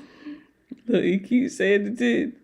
But these fed sloppers don't care. They don't let facts get in the way. Because the consequences, ladies and gentlemen, the consequences of Tyler Robinson being arrested on September 11th at 10 p.m. by Brian Davis, the consequences of Tyler Robinson being in custody in Washington County, being Mirandized at 6:25 p.m., the consequences are not just that morons like Gary Melton would have egg on their face. That's not the problem. Okay. You'd think a lawyer would know this. Oh, I do. I do. He also knows his viewers are too gullible to check after his grifter slop. No, I'm going to go through it step by step, and you're going to agree with me tonight. The consequences to their lies are that there is a coordinated multi-agency cover-up to frame Tyler Robinson. That's the consequence. That's why they're digging in their heels. That's why they refuse to accept reality. And yes, I'm frustrated about it. I'm very frustrated about it. Okay, Olive Green.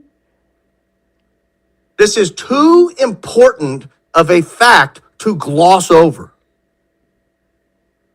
Then I got to deal with people like Andrea Burkhart, not just Gary Melton or Milton, depending on who's calling him. Then I got to deal with people like Andrea Burkhart, who goes on YouTube channels and files things like this on X. Your confusion is because he was Mirandized at 6:25 p.m. on the 12th in Utah County, not on the 11th before he was surrendered in Washington County. He sent the Discord messages before he surrendered, exactly as the message says, and exactly as Sheriff Brooksby's timeline allows. Well, the only thing she said correct is that Sheriff Brooksby's timeline is the only thing that supports that he gave his statement, or he was Mirandized on the 12th and not the 11th. Sheriff Brooksby is the only glue holding this entire story together.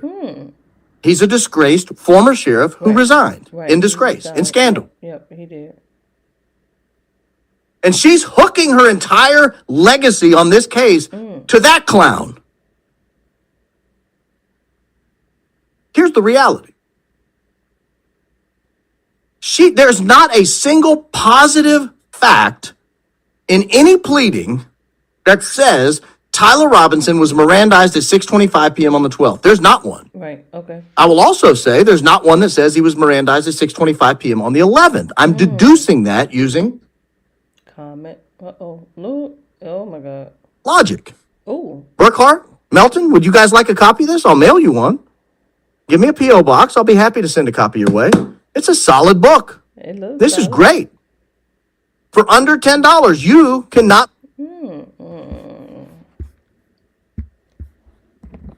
That's an interesting book.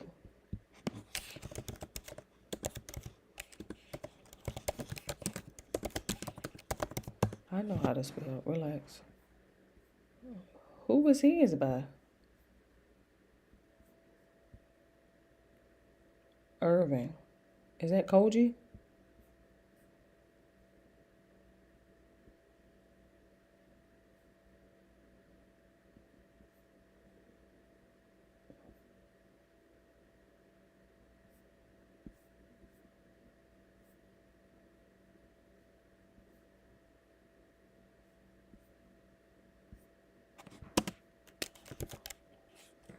Oh, not a PDF. Child, don't get me excited. Hold on. Give me a second. Let me see.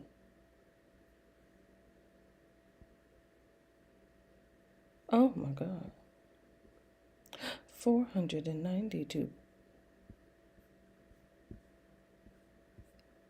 I don't even know if she loaded. Come on with all them cookies. Oh. Oh, it's Kopi. Kopi? Oh, that looks like COGI. Don't zoom in because I have a hard time zooming back out. Hold on, give me a second. Oh my God, she ain't pulling up nothing. All right. This book is dedicated to my mother and father. Okay, blank pages. Preface. Hold on, give me a second. Let me just see. You know, I could use a little logic now. Hey, like, here we go. Unlock it after an ad. Unlock the next 20 pages after an ad. What are we talking about? Oh my God. I don't know if I even have enough space to be downloading 492 pages. I'm gonna have to get me a USB or at least a memory card. Let me see. Okay, well, that was archive.org, right? Is this not archive.org? No, I don't think so. I thought it was. Let me see.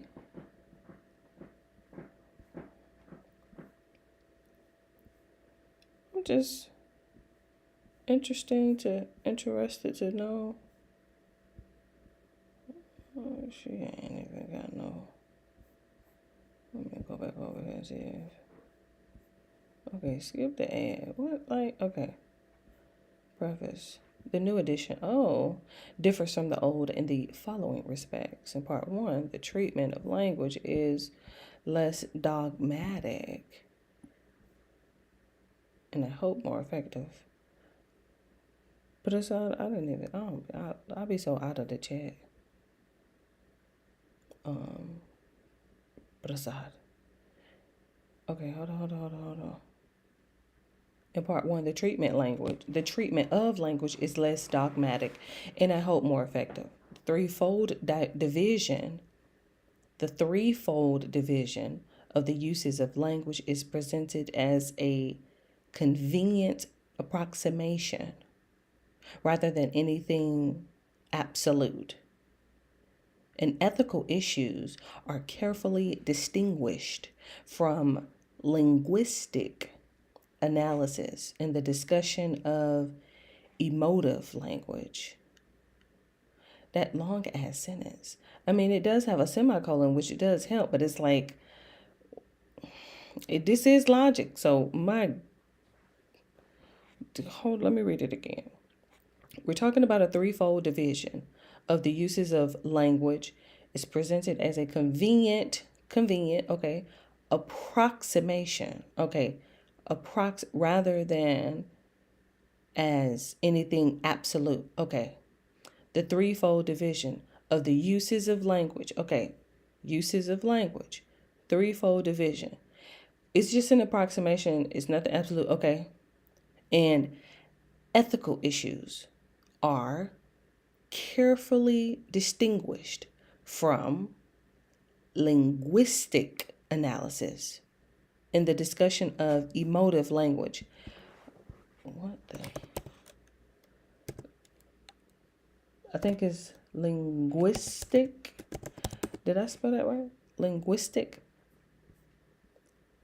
Language. Okay. Okay. Language. Like, wait, just don't say language. Like, just say language. Shit. Come on, if I have to just screenshot it. I don't have time for this.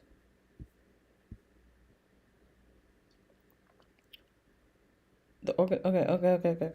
The organization of chapter 3 is changed, and 3 more informal fallacies are examined in it. Verbal disputes are given a more adequate presentation, which should help the student develop a deeper insight into the complex problem of communication. New topics are introduced briefly, such as performative utterances and operational definitions, which provide opportunities for teachers to give more elaborate treatment to topics in which they may have special interest. In part 2, the discussion of existential import in chapter 5 has been shortened and simplified.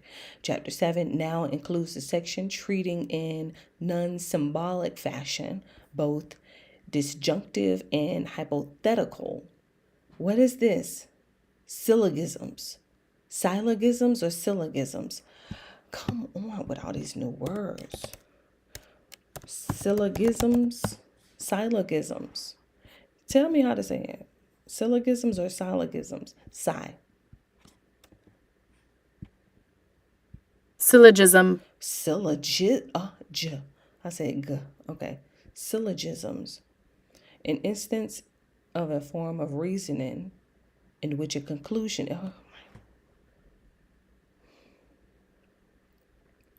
An instance of a form of reasoning. Okay, so I'm trying to reason, but it's an instance of a form of reasoning. Okay, so it's just it's going quickly going, and I'm trying to rationalize my reasoning for whatever decision I'm trying to make. Okay, in which a conclusion is drawn. Okay, a conclusion, whether what is that, validly or not. Okay, from 2 given or assumed propositions. Clearly, I mean, I'm making a conclusion, and I have to have a reason. I mean, I have to, figure out which one, each of which shares a term with the conclusion. Oh my God, the logic. Let me save it. Let me save the page. I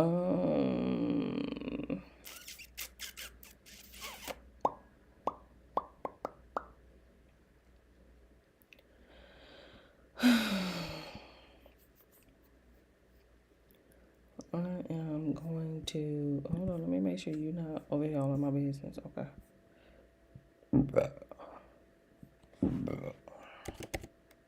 I had a burger from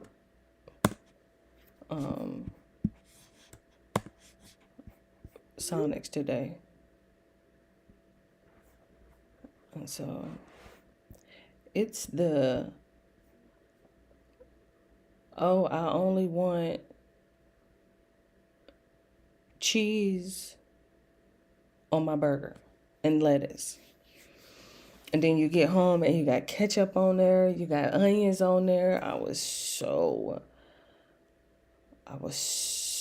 angry. And I was so tired. I didn't even have the energy to go back up there and like spaz out. I was just like,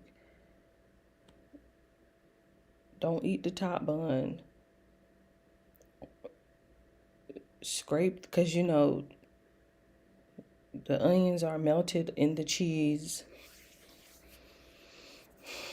I was so irritated because that was the only reason I went to Sonic, because I wanted a burger. The double burger is massive. It's massive. And I was like, I want a burger. I don't want to go to Cookout. I'm going to just go to Sonic. So irritated. I was so irritated by that.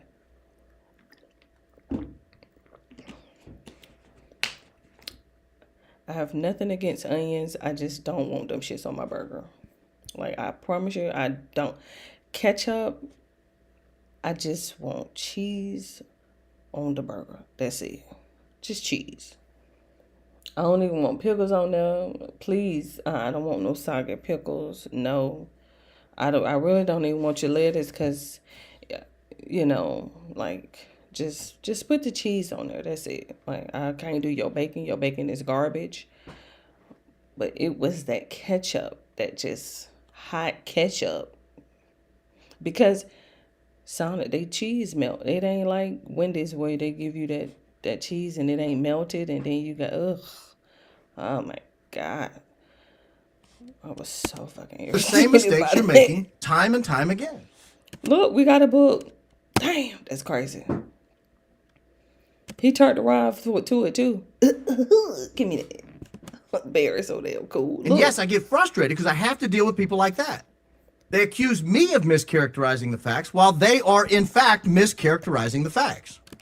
There is not a single document, there's no collection of documents that says he was Mirandized at 6:25 p.m. on the 12th. Right. They're stating it as fact because if they concede that fact that it might have been the 11th, their entire case falls apart. Now they have to consider that there's a multi-agency effort to frame Tyler Robinson. And that's terrifying to them. It's either terrifying or they just don't want to accept it. So let's go through the timeline of the day of the 11th. I think this helps identify a couple of things before I get to how I know, how I am so confident. And it's not what they were floating around on X today. I saw this all day. Oh, Baron, the timeline you're talking about is really a minute and a second on a video. It has nothing to do with it. Save it. Save it. Save it. Right. I'm going to wow you today, guys. Let's go then. I'm going to wow you. You can save all your Fed slop. I don't need it. I don't need the Fed slop. Just sit back and learn how this works. Child, just watch in back? awe. You ain't got it. Here is the first information we got from the FBI on September 11th. This is Thursday. You know Charlie what Kirk I just passed realized? away on September 10th. This is somebody walking down.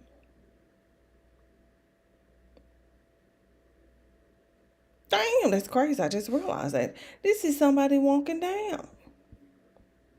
It was a Wednesday. Right. We are asking for the public's help identifying this person of interest 89 million views. who does look vaguely like someone trying to look like Tyler Robinson. Right. It definitely don't look like Tyler Robinson. In connection with the fatal shooting of Charlie Kirk at Utah Valley University, call 1-800-CALL-FBI. Not call FBI. That was at 10:58 my time. That's Central Time. That would be 9:58 September 11th Mountain Time, Utah time. Okay. So we get a couple of pictures at before 10 o'clock in the morning local time. Right. The FBI puts out a couple of pictures. It's these two. Again, they look nothing like Tyler Robinson, but that's okay. I just realized this was somebody. This guy doesn't look anything like Tyler Robinson. This guy looks like someone else. He's built differently. Shoulder, chin, jaw. But we don't get the stair pictures. We don't get the pictures up here at the corner of the stairs where he turns. You can get a better side profile of him. We don't get any video of him. We don't even know who this is. They just cropped out who this is. Who is this? We do get where he's bending both legs in this image, and he supposedly has a gun tucked in there somewhere, and we can't see it. But that's could they stay changing it? Oh, it was down his pants. Oh, it was in the book bag. Oh, it was in his hat. Oh, it was stuck up his ass. I'm like, okay, okay, sure. But that was it. Let's call it 10 a.m. 10 o'clock. We ordered too many blankets, genuinely too many. And rather than pay to ship them back to our supplier, And we don't get anything else from them for a long time. Oh,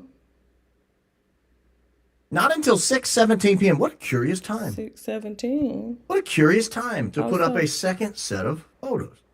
Because what else do we know is happening at 6:17 p.m.? Well, according to your humble host, I believe Tyler Robinson was actively turning himself in about this exact time.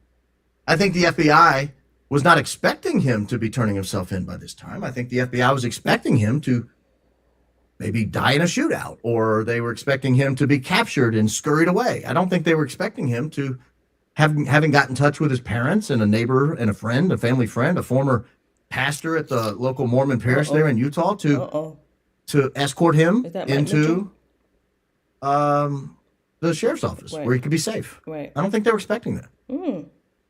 But at 6:17 p.m., we get the second set of photos. We haven't heard anything from them in over 8 hours. We get a second set of photos. Uh-huh. I don't know why they didn't release this set of photos when they released the other Initially. set of photos. They clearly had them at the same time. Clearly. These people, Okay, so now, it was just the clothes, right? The pants and that shirt with the logo on it, I guess.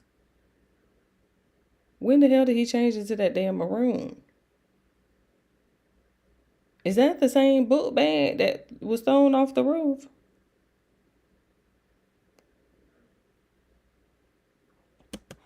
look even different. This is the guy walking up the stairs that looks nothing like Tyler Robinson. Again, if you zoom in on this piece of face right here, you can see what appears to be a hard right angle as if it's been edited. No Face does this, by the way. No Face takes that sort of 70-degree obtuse angle with a hard, sharp corner. Not obtuse, my God, Baron. That's not how the human face responds. That's not how it looks. Where the nose at? You can see here, this is not a Hurley logo hat. This is obviously a very different hat than he was wearing Oh. in the Dairy Queen photo. Oh. Now we've got, again, some kind of different logo here. I see no gun anywhere, but this is supposedly Tyler Robinson. This is the famous Audi picture. We had Audi-gate. Remember everybody trying to examine his belly button right here? Dang, y'all was examining the shit out of this photo to be worried about his belly button. Damn. That's crazy. Then we get this picture of him turning the corner. Look at that right leg bent at almost a 90-degree angle, 70, 80-degree angle there. Doesn't appear to be a gun stopping him from walking up the stairs. And then we get this one of him turned going up the stairs that way. The book bag. That was at 6:17 p.m. And what a curious time to release photos because they were just about to have a press conference. They were just about to have a press conference. And in fact, at 8 o'clock, they did have a press conference. At 7:51, they did have a press conference. It lasted about 10 minutes. While they were having the press conference at 7:59 p.m., we got this video. That is supposedly the video that everybody says they got a clear video of Tyler Robinson running off the roof. This is the clear video they're talking about, ladies and gentlemen. This is it. This is the clear video. The Bigfoot image from the 70s, you know, where he's walking in Washington, that's even clearer than this. This could be the same Bigfoot character. We're not sure. This may or may not even be a human. With all the alien disclosures coming out, I'm not even sure this is a human. This could be a Yeti. Uh-oh. This could be some sort of feline humanoid, the way it got off of the roof. We're not entirely sure what this character is, but we are sure that this is 8:59 Central Time. We are sure that at 7:59 Mountain Time, 7:59 Utah time, they released this picture, this video. And again, a curious time considering what I'm going to show you tonight, which is that I'm almost confident he had already been in custody for probably close to 2 hours by this point. And so now they're just document dumping. They know they have a guy in custody. They're just document dumping. Then we get one of the least believable press conferences of all time. Oh, Sheriff. This is disgraced former Sheriff Bixby, Brooksby, whatever his name is. He's confirmed Look, bad guy, hair. having resigned in dishonor and disgrace. And here he is, what I believe, being dishonest This is my opinion, allegedly. But Exactly. here's him, I believe, being dishonest Look at him. about what time the call came in. Obviously, we knew Charlie Kirk was assassinated at UVU in the afternoon. About a 33-hour manhunt. There you go again. And I was winding down for the evening. And at exactly 8:02 on the 11th, I received a call from a friend of mine who happens to be a retired detective that worked for me for many years. I didn't put that out there initially.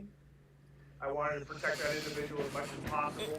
Goodness, I'm gonna sit up now. Unfortunately, the court documents, which is Leaning on my standard, back. he was referenced Cut as it up, a retired Baron. Washington Okay. County deputy. So I didn't put that out there. It was in the court docs. I was trying to protect even that information and just saying retired law enforcement intern. So I get a call from my friend, and his said, "Hey, how you doing? Good." And it's not, he's been. Okay, we've seen this. I was trying to figure out why you was Does he playing look it. honest to you? I know the volume sucks. I can't help it. This is Okay, the I this thought is it the was best we you. have. I I'm thought trying it to find was a you. better I copy. thought that was you. That's why I turned the CC on. He goes into, then he called me. He was like, "How are you doing?" I was like, "I'm doing well. How are you doing?" Muy bien, señor Brooksby. ¿Cómo están? Yeah. Doing well. Yeah. I mean, for whatever reason, recounting blow by blow this 1 minute and 40-second phone call between him and the retired deputy 33 sheriff. hours. He looks like he's being dishonest. He looks like he's being shady. He is a now disgraced former sheriff who resigned in disgrace, dishonor, and horror. And I believe he lied. It's my opinion, because what I'm going to show tonight is I think that this man took Tyler Robinson into custody more than 2 hours before he said he got the call at 8:02. So I think it was more so if they was trying to keep up this facade of this whole, 33 hours. Oh, on the 33rd hour. But I'm just recapping it because there are people who are going to get confused on what I reported before and what I'm reporting tonight. Well, let's go. Now, I'm going to show you a document. I showed it to you last week. I'm going to show you a document that the state filed. This is their notice of who they are going to call as witnesses. Right. We looked at this before, and we saw that there is no dad, there's no mom, there's no grandpa. We talked about all that. They promised us dad and mom and grandpa would be testifying against Tyler Robinson. The Fed sloppers all ran out there. That was a huge talking point for months. These losers on the other side who refuse to accept reality, to refuse to accept that this looks like a staged patsy operation. They're all running around. They're all telling us all these people are going to fire up Tyler. They're going to put the nail in his coffin. They're going to testify against him. Just you guys wait. You candy cultists. Just you guys wait. They're going to sizzle this guy. He deserves to fry for what he did. Erica Kirk already forgave him, but we don't. We want blood. And what we find when they file this is there is no mom testifying on the witness list. There is no dad testifying on the witness list. There is no grandpa testifying on the witness list. And frankly, there's not even Lance Twiggs testifying on the witness list. Lance Twiggs is going to give testimony via recorded statement. He can't even be cross-examined, which I think is ludicrous, but that's the rule in Utah. He can't even be cross-examined. And then we get this series of documents. This is the first one right here. This video at Washington County Sheriff's Office right here. 9/11/2025, Bait Stamp 3996R1. Video at Washington County Sheriff's Office, not Utah County Sheriff's Office, not 9/12, but 9/11. Bait Stamp 3996R1. I'll tell you what that R1 means in just a second. We scroll down to the next page.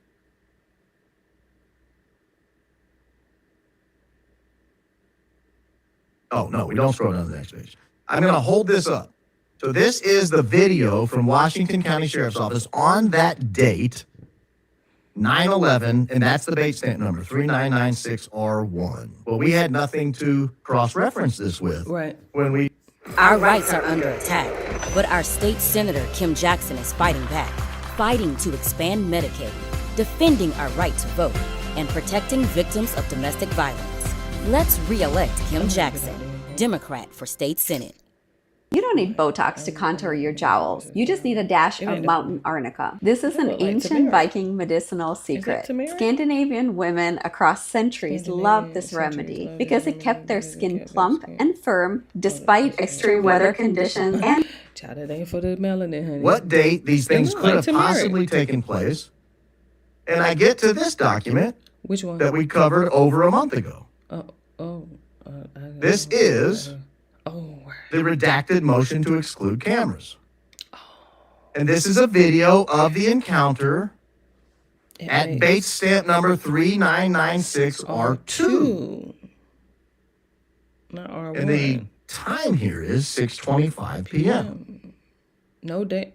Notice there's nothing in this document that we looked at a month ago when we were trying to figure out what is this 6:25 p.m. There's nothing in this document that says it took place at the Washington County Sheriff's Office. Okay. There's nothing in this document that says it took place on September 11th. Right. The only thing we have is that it took place at 6:25 p.m. Right.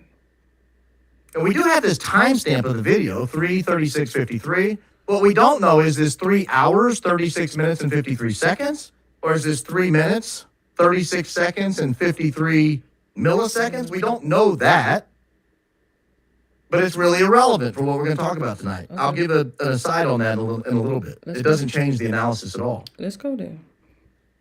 All right, But this I'm here. bait stamp right here, 3996R2, Bait stamp. and this bait stamp right here, 3996R1. I'm going to show you that when you are bait stamping a document, this is standard legal practice. Okay, move If that a out party the way. subsequently reproduces in redacted form a document that had previously been inadvertently produced and was then returned or destroyed in its entirety based on a request under this paragraph, the subsequently produced redacted version of this document shall bear the same bait stamps number as the original produced document, along with an R suffix. So what this is saying is, in the legal It's been profession, in redacted. discovery, Right. when you produce a document, That's been redacted. when you produce a already. document or a video and you alter it in some way, Right. or you take it away, But keep the same. it's removed, it's stricken from the record. Oh, now we're allowed to put it back in. For whatever reason, if the document changes in any material respect, you don't change the bait stamp number. You just put the So if a document was produced 3996 right.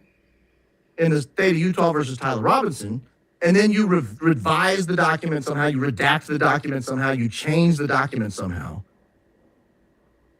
When you produce it again, you do 3996, but you let everyone know it's a different version by putting R1 at the end. Oh, redaction. And when you do it again, redaction you two. put another suffix at the end, R2. Ooh. So R2 is the third version of bait video. stamped document 3996 or The bait video, stamped video Washington. 3996. Right. But it's the same video. Right. Well, So I go back to our earliest version of encountering this. ooh. This was on the motion to exclude cameras back on March 30th. This is when we decided this 6:25 p.m. looked to us like it was September 11th, Thursday, in Washington County. But there was nothing in the four corners of this document that answered that question other than this sentence right here. So we had to really just draw an inference, a big inference. But it turns out we drew it correctly. Because it wasn't until we got this separate document right here that we were then able to confirm where bait stamp 3996 came from. This was an earlier version of the exact same document that was represented right here. And if this document right here is from Washington County Sheriff's Office on 9/11, then this document right here is from Washington County Sheriff's Office on 9/11. Which That is a means- fact. That's the So that means that he had been arrested already at 6:25 and Mirandized. Only way to read this that I can think of, I cannot come to another conclusion of how this would be any other way. Right. And in fact, if you read, well, Look at me. Reading a transcript. I can't find it. Oh, here it is. Here it is. So this 3996R1 right here, see that right there? And then you come back up to this 3996R1 up here. Mm-hmm. These are both from 9/11. 3996R1 right up here. And this is 3996R1 right here. There's a footnote on this. Again, from 9/11, but there's a footnote on this. And it says why they're going to introduce it. This video will be edited to include only the period from 6:50 to 7:15 to show defendant's clothing. Why is that important? 25 minutes just to show his clothing? Because this, if you remember the probable cause statement, the probable cause statement, or the statement in support of the facts, the affidavit, said that his clothing he was wearing when he turned himself in was consistent with clothing that he was seen wearing in Orem, Utah. I don't know. I think it was the maroon shirt, maybe the sneakers he was wearing, the type of pants or shorts he was wearing. I don't remember exactly what it was. But what they're saying is we're going to introduce this to prove he was wearing the same clothing, meaning the video footage isn't exactly clear it's him, so we're going to have you make an inference based on the fact that he's wearing the same clothing in both of these videos. He's wearing the clothing in Orem, Utah, and he's wearing the clothing in Washington County, and they look the same. And because of that, we're going to show you the video, because the video in Washington County from September 11th is going to be clear that it's him. We took him in, we booked him, or they didn't book him in Washington County, but we identified him. He's right there, ID, those are his parents. I mean, it's clear that's Tyler Robinson in Washington County on September 11th in bait stamp 3996R1.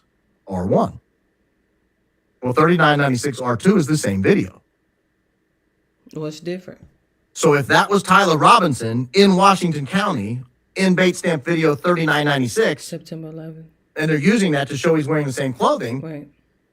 Then when you go back to the other document that we were analyzing before, then that's Tyler Robinson in the same clothing, being Mirandized in Washington County. This precludes that this is Utah County. It precludes that it's the following day in a different location. Right. Why? Because when you produce documents, in discovery, you don't edit them. You don't edit documents together. Every document, every source document gets its own bait number, bait stamps number. So if I produced for you a video of Tyler Robinson driving his car down the road, and I got it from a flock camera, that's going to get its own bait stamp number. It's going to be bait stamp, let's call it 1253. And then I have Ring doorbell footage of Tyler Robinson driving down the road. That's going to get its own bait stamp number. That's going to be 1254 or 3735 or whatever. They're going to, each set of documents, each video gets its own bait stamp number. It just does. Imagine putting whitening strips on your toilet. That's what this is. This toilet stand eliminator works wonders. That's We a good realized point. most It raises too many questions about who's messing with these things. You're supposed to turn these over as you receive them. Here's a document we received from Washington County. We're going to call it 3996. Here's a document we received from Utah County. We're going to call it some other number. You would not take the booking footage from Washington County, edit in the Miranda footage from Utah County, and make it one long video. You would never do that. Any lawyer who suggests you would do that is wrong. I challenge a legal person who's ever been involved in criminal litigation to tell me that that's possible, that they've ever even seen that. I've been involved in a lot of cases. I've never. Is that what they're doing? They're trying to edit The arrest video. Oh, well, when you think about it, the only reason that they would even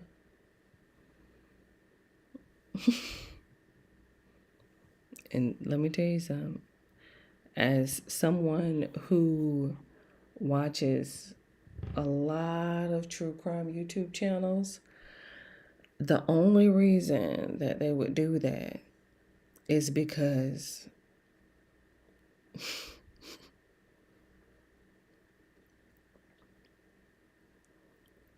just give me a second. Let me back up because I have to try to keep up with Barron, y'all. He is so fast. But I'm telling you, the only reason why they would do that, if they're trying to think about what he's suggesting. He's saying that they edited the footage, and that's why the bait stamp has had to change.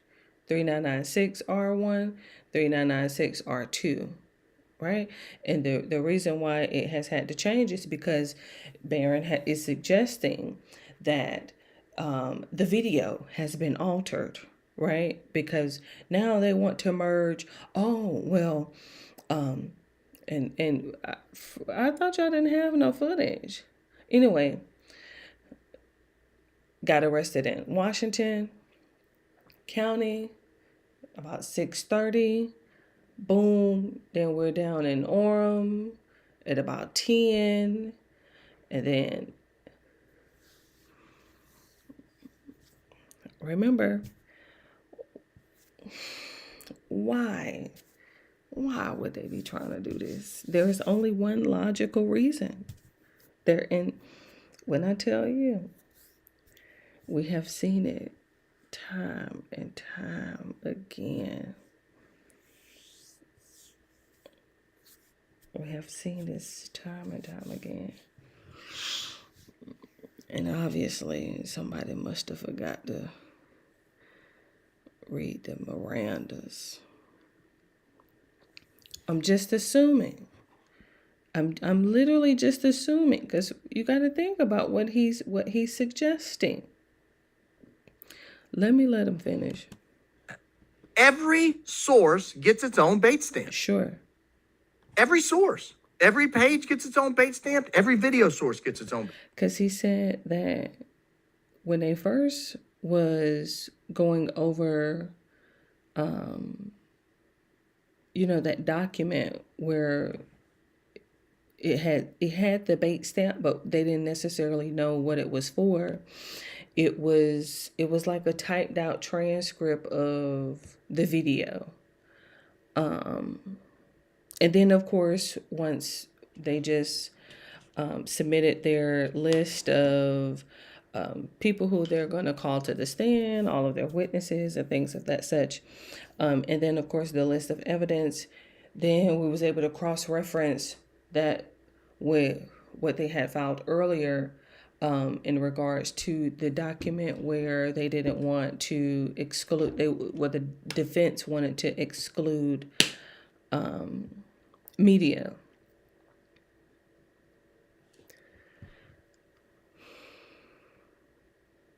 But that transcript was from Washington. And so, I believe Miranda was on there. Newborn parents? Girl, hush. I believe Miranda, it's just a ladybug. Chill. I believe that Miranda was on that. Hold on, I gotta find it. Okay, this one. Okay, I'm gonna read you a Miranda. Okay. So they did read the Miranda. So then, why exactly are they trying to merge this footage together? I'm confused now. I had to go back and check. All these people, here's Cash, for example. Oh, God. I got a video of Cash telling you that they doctored the footage first but that the parents saw the video at 8 o'clock, and that's what caused them to reach out to him. It's not true. That 8 p.m. release. At 10 p.m. local time, the suspect was in custody. Why? Because the father informed us, pursuant to an interview of him, that he looked at the video that we released that evening and the enhanced photos and identified the suspect. And the enhanced photos. And the enhanced. So we doctored the photos, and we got the Bigfoot video. And that's how we knew, because this is the 8 p.m. release that they're showing you in the corner right here. The 8 p.m. release is the grainy footage of him running across the top of the roof looking like Bigfoot.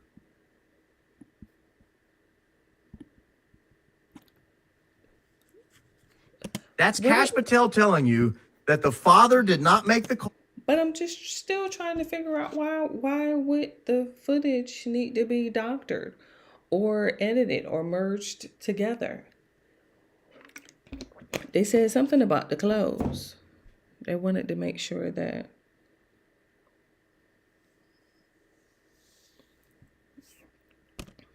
until after 8 p.m., until after that video was released. And I'm here to tell you, I don't believe that's true. And I think we're owed an answer, because the consequences of me being correct are devastating. Devastating. Not just to Gary, not just to Andrea, not to Andrew and Blake, not to the podcasters. It's devastating to us, the people of the United States of America. Right. A beloved political figure, a national treasure, was shot and killed on television. I mean, on video, in broad daylight at noon on a Wednesday. Don't start, Baron. Please, look. You give him a And if straw. evidence has been doctored, if Is narratives what I have been mean? created after the fact, Look. if at 6:25 p.m. he tells everybody, "Whoa, I'm not talking without a lawyer. No way. Right, Not right, going to happen. right, Sorry. right. I heard his office is closed for the night, but my parents are trying to get in touch with him." That wouldn't even make sense to say that the next night. Wouldn't even make sense to say that. How would he know the office is closed for the night on Friday? How did they know? How did he know the parents didn't get in touch with him that day? He hadn't been in touch with his parents in almost 24 hours. So it doesn't even make sense from a logical perspective, just reading what he said in that document. But it makes even less sense when you look at the bait stamps and you put the two documents together. You got bait stamp 3996 over here, clearly describing Washington County Sheriff's Office R1. on 9/11, and you got bait stamp 3996 on this side, clearly R2. describing a 625 encounter with law enforcement where he's being Mirandized. Okay, so he was Mirandized both. Why are we merging these together?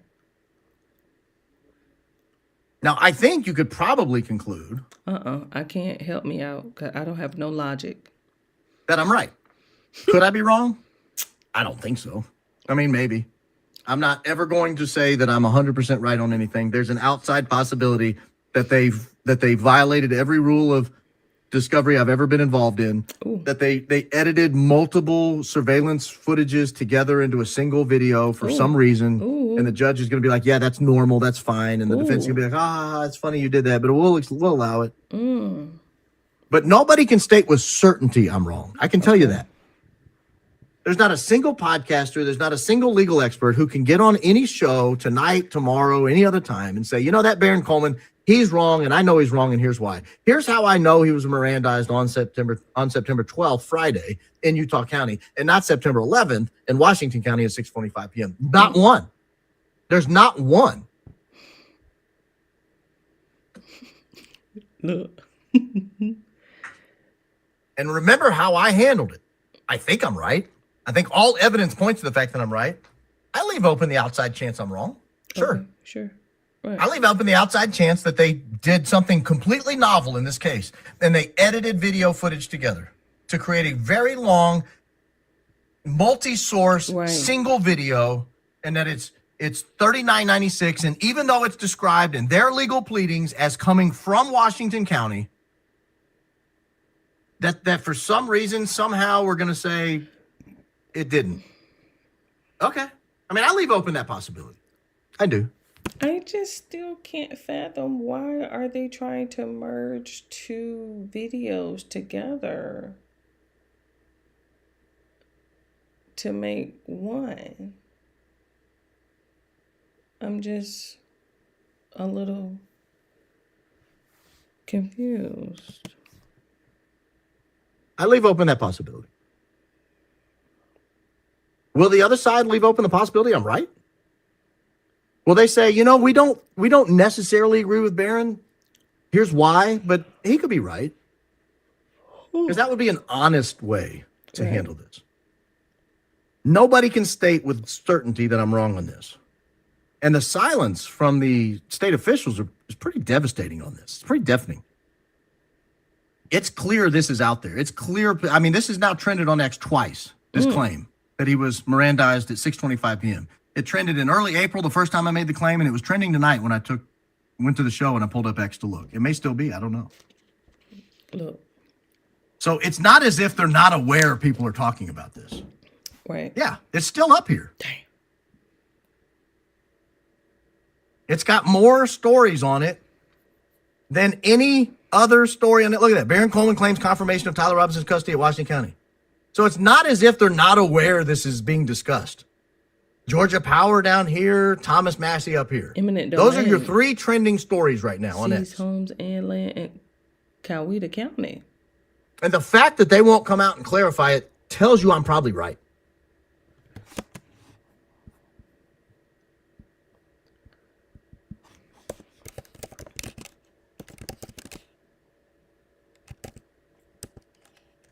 How do you spell seizes land? Coweta County. Eminent domain. Residents, of course. Who? Is it a hold on, give me a second, because it gotta be a data center, right?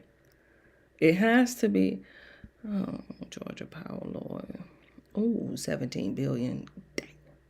Residents, Sioux County government. Scroll down so they can read. You missed the title. I got it over here. Just don't worry about it. Oh. That was interesting. Nearly 20 residents in Coweta, I think it's Coweta, are suing the county government and data center builder Atlas Development to block Project Sale from moving forward. Oh, goodness. Project Sale. Channel 2 Action News has reported on Project Sale previously as the Coweta County Board of Commissioners held a series of public hearings about the project. At one point, the commission passed and then extended a moratorium on data centers as they looked at ways to regulate the projects as well as mitigate potential harm to residents. Here we go.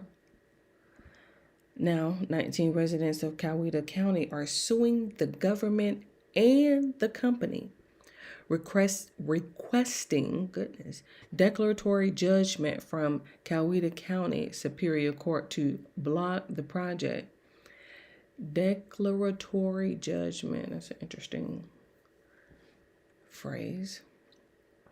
Project Sale, if completed, would make up almost 830 acres of land in the county's 4th Land District. Residents said in their lawsuit that the zoning decision made by the county ignored and or intentionally disregarded the county's rules, regulations, and ordinances for these proceedings, as well as regulations from the state legislature. What does Georgia Power got to do with it?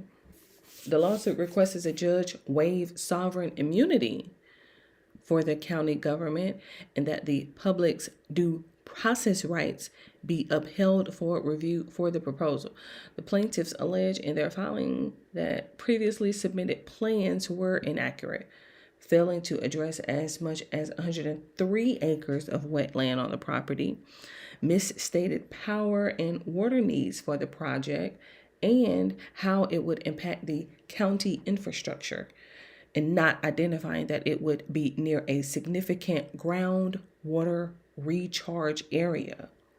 What the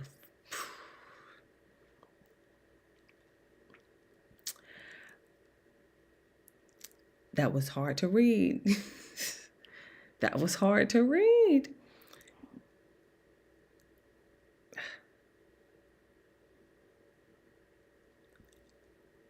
103 acres of wetland on the property, misstated power and water needs, power and water needs for the project, and how it would impact the county infrastructure.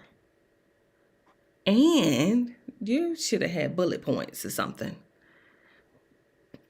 Where's your comma? And, or semicolon, something, and not identifying that it would be a near significant groundwater recharge area. I don't even know what the hell that means. Groundwater recharge area. What does that even mean? Come on, AI.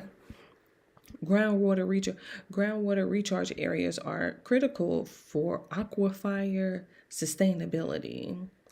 These regions, allow water to infiltrate the ground and replenish aquifers, which are essential for maintaining water supply and quality.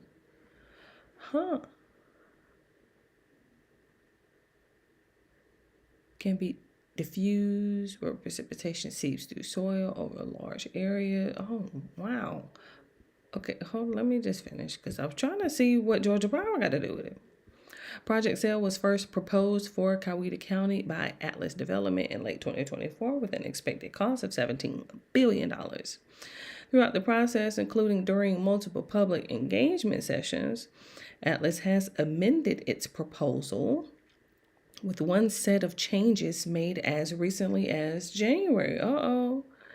The residents' lawsuit note this as well, saying the amendments were made as an effort to be more compliant with a recent data center ordinance passed by the county. You know they're going to get them. Let me finish. With the county commission having approved the plan to move forward. I wasn't expecting to be doing all this reading, Lord.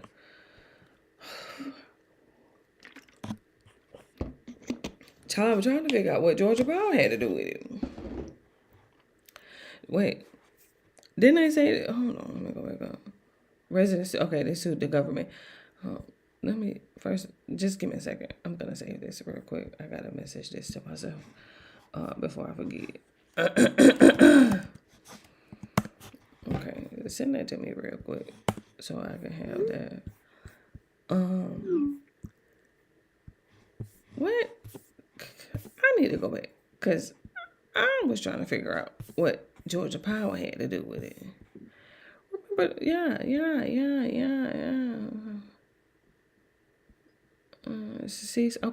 Okay.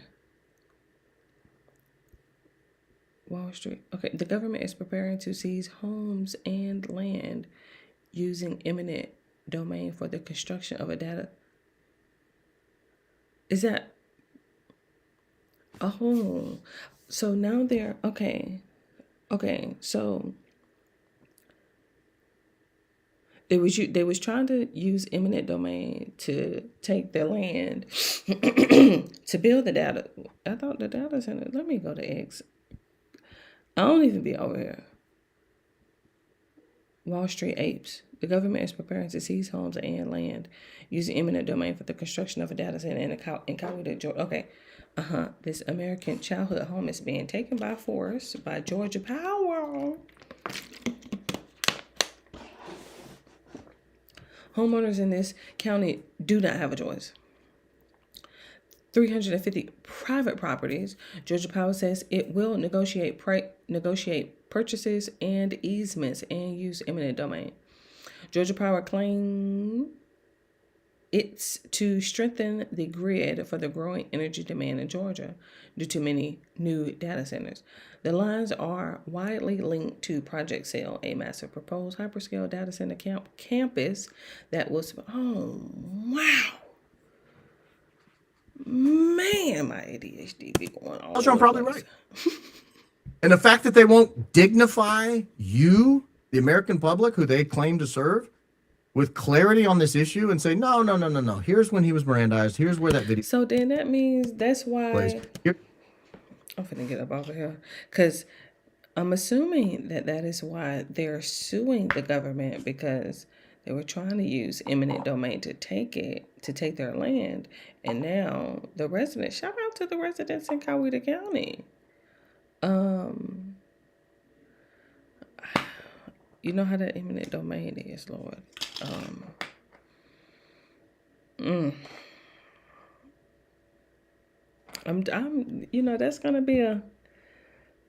That's gonna be an interesting story to follow. I may have to do some investigating on that one, because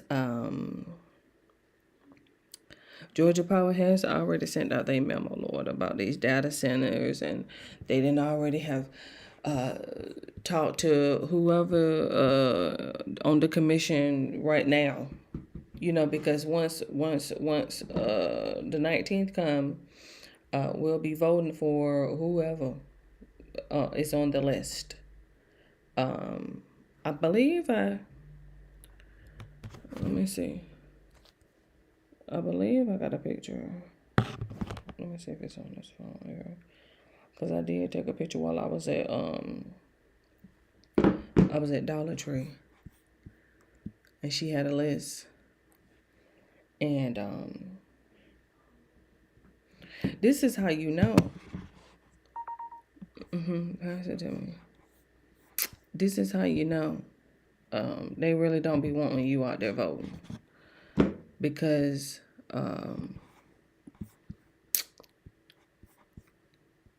you have to make your own list. Give me a second. Let me find it. You have to make your own list. Hold on. In order to even let me see. Okay, so for Senate, John Ossoff is running. And then for Governor, Jason Esteves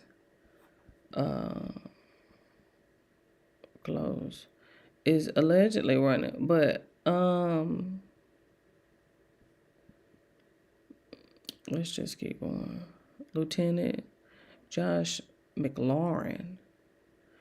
Is it based on my research? These are my personal picks. Okay. Oh, jeez. Oh, man. You know what? Let me come back, because what ended up happening was I just saw the list and I just took a picture. This is my first time, obviously. This is what happens when you go live and you do stuff. Because I just read that. When I saw John Ossoff, and then I saw who she had, or he, whoever the hell made this damn list. Child, that's what happened when you read stuff live. You can't go back, because when I tell you all I saw was these my personal picks, I was like, oh shit, here we go with this foolishness. Oh my goodness. There's no way for you to have a list of everybody who's running. Please don't make no lists about who you want or who you think or who your personal picks. Ma'am, I need the list. Okay? Brad should have been up there. Bert should have been on there. Go sit your ass down, sitting here talking about, well, this is my personal pick. So, that just pissed me off, man. Oh my. I just took a picture. For some reason, I just thought that she had a whole list and I would be able to cross-reference everybody, because, they've been them commercials. Brad Raffensperger, I know he is running. Burt Jones, I know he's running for sure. Somebody else. It was somebody else who's running. I think is Burt running for governor, or is he running for lieutenant governor? See what I mean? Like, I'm gonna get up off of here. I've been all over the place. I've been all over the place. I'm trying to get my logic together. Let me just put it that way. We've been trying to get my logic together. I'm going to do a little bit more research on that Coweta, because I actually find that to be a very interesting story, especially when it comes to them data centers. I feel like that's going to be like my main... I may have to devote the next 5 years to them data centers, because it's something to it. It's something to it. I know it. I think it was when Georgia Power had this little, ooh, y'all, oh my goodness, everybody trying to come down here with their little data centers and stuff like that. So, don't worry, because your bill ain't gonna be affected or anything like that. But it's something to these data centers. And then the fact that now they're trying to enforce eminent domain to build these data centers. Oof, oof, oof, oof. So shout out to the nearly 20 residents who are suing the county government. Ooh, $17 billion. And that's, after the lawyers and stuff take their cut. I think everybody should get at least about 500, give or take. I know them lawyers gonna take their cut for sure, and then we got to split it between 20. Now I was, about 455. Everybody should be able to, get them a nice little chunk of change once this is all said and done. It's just that eminent domain, though. That's gonna be the tricky one. I took some real estate courses, and I'm not saying that it's impossible. I just know how that eminent domain is. They're very, very serious about that eminent domain and being able to use it.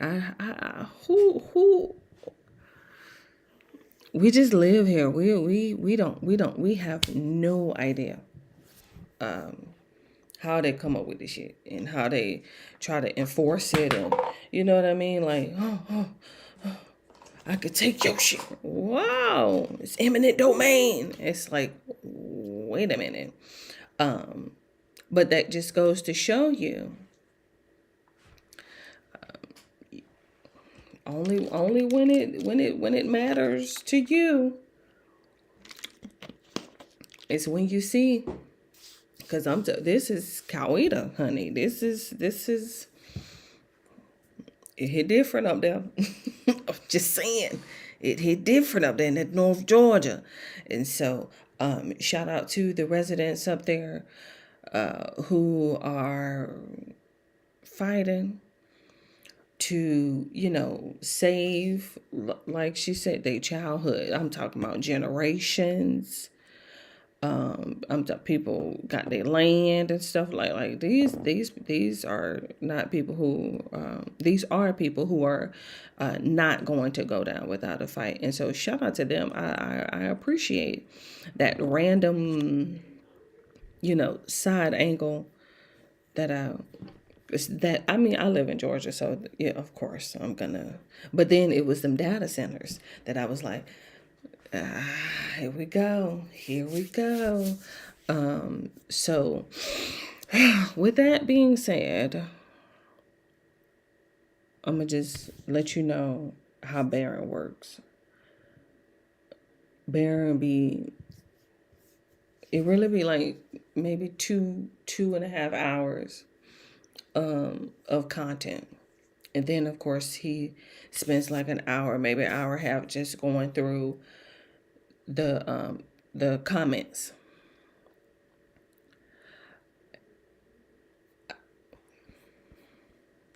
The problem is I have to go back, because I have to find time to go back, because who was it?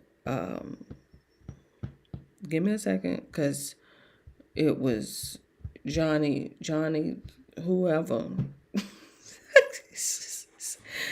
Let me see. Mark Levin, is that his name? I can't remember it. these people names, Lord. It just be too much going on. He just be going live and it just be 3 hours, 3.5, 4. I'm like, oh my God. See, look, he was even talking about data centers too. Are the ball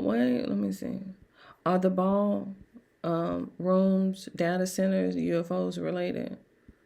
See what I mean? And look, I didn't finish. The one with Johnny Moore. What I said? I can't. Johnny Moore. I didn't even finish the one with Johnny Moore. And then I remember watching. Is this one? Hold on. Let me see. Oh no, he must have taken it down. Mark Levin. Oh no, he must have taken it down.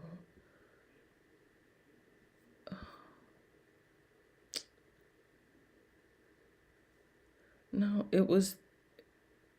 Oh, it might be this one. Per Mackie McCoy's alleged request, a closer look into Andrew Colbert. Okay, it is this one because he had on the red Adidas. Okay. Is that his name? Mark Levin? I have to finish it. YouTube saying that I finish it, but I didn't finish it, y'all. I was in and out for like 3 days. I watch an hour. I be falling asleep. Put my headphones on and I just listen. Fall asleep. He'll be here talking. I have to snatch the headphones out. Hey. Because, he'll get loud. He'll get all rowdy and stuff.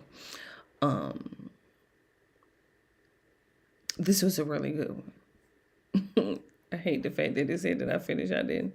But that was a good one. So see what I mean? I be having to catch up. And 3 hours is crazy. I mean, it's exhausting. Because it's like so filled with great information. Hold on, give me a second real quick. I had just said, Niecy, come on, my God. Shut up with this goddamn music. Wake up every morning with a copyright email about his music, Erica commercial Kirk, music. born Erica Lane Fronspe, is a woman who has worn many hats, figuratively and literally, including this ill-advised hat. But anyways, Erica Lane Fronspe has taken on many roles in her professional life. That's a cute way to wave. I always wave like this, but that's a little, never mind.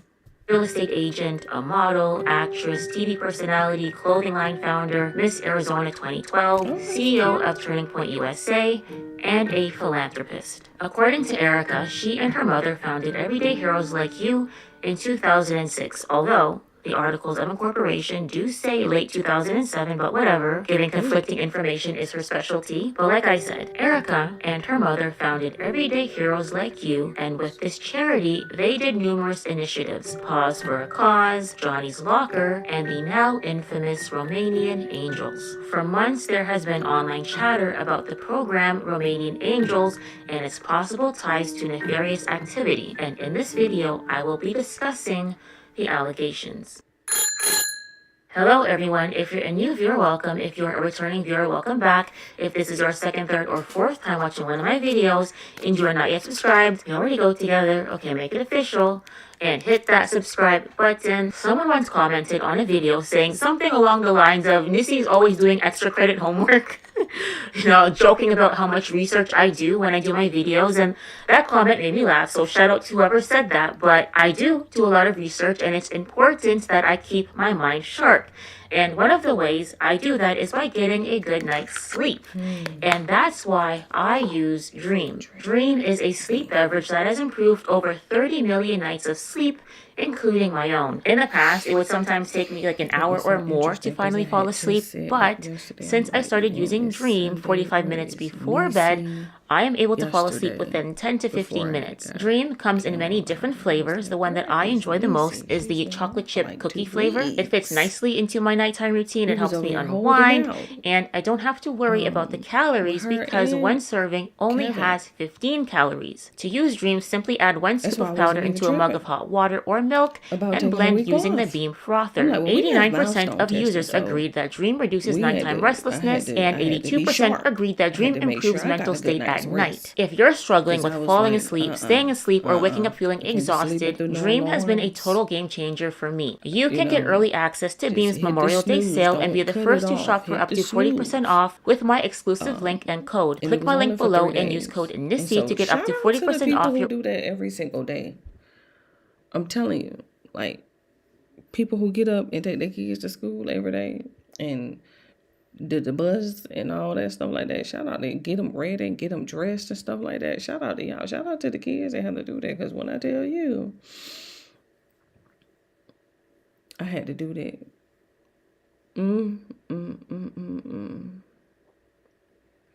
And I know how exhaustive it was. Because I had to walk to school. Before I got a bicycle, I had to walk.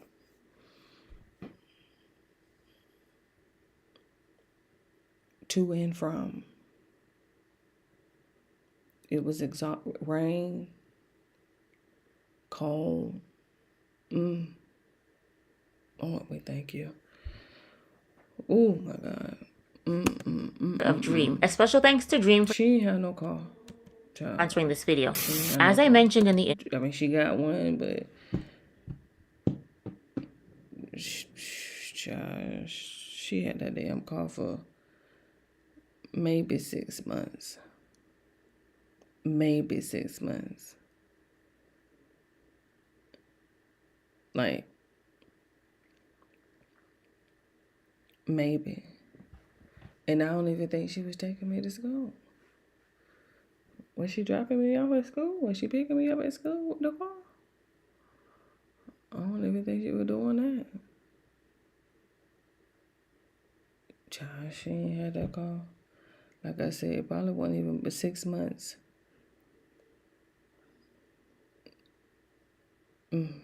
That drunk driver, Lord.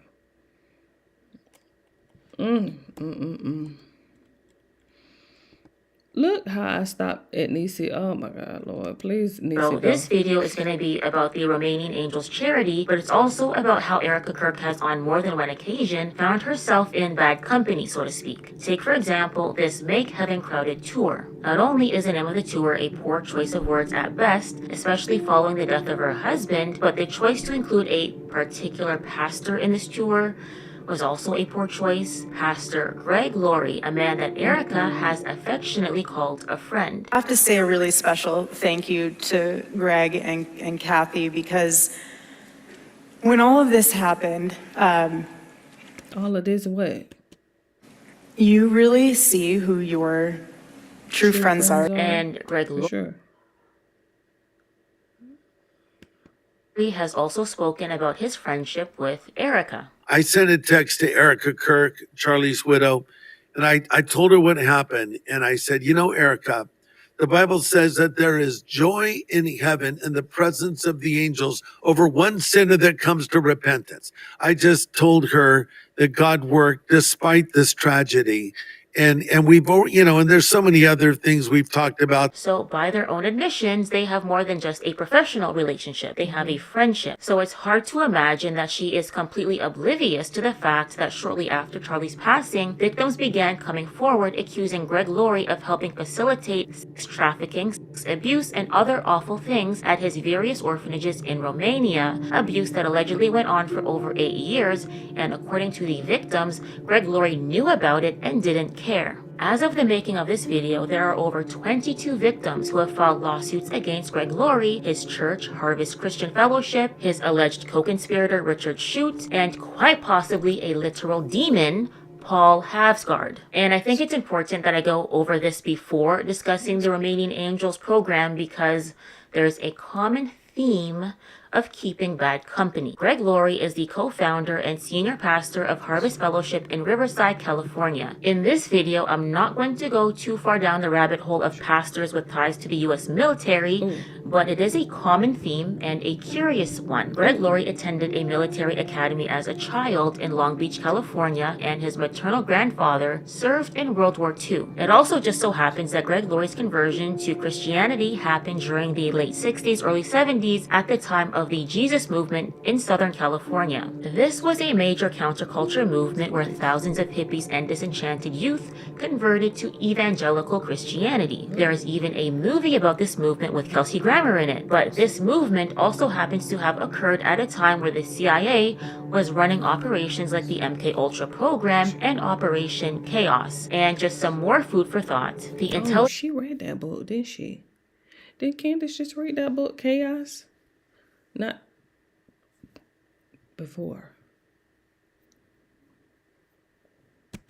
Agencies do have a history of using journalists and clergy for intelligence gathering as documented in the 1996 Select Committee on Intelligence. But going back to Greg Laurie founded Harvest Christian Fellowship, where he employed a very disturbed man, Pastor Paul Havsgard, who also served in the military.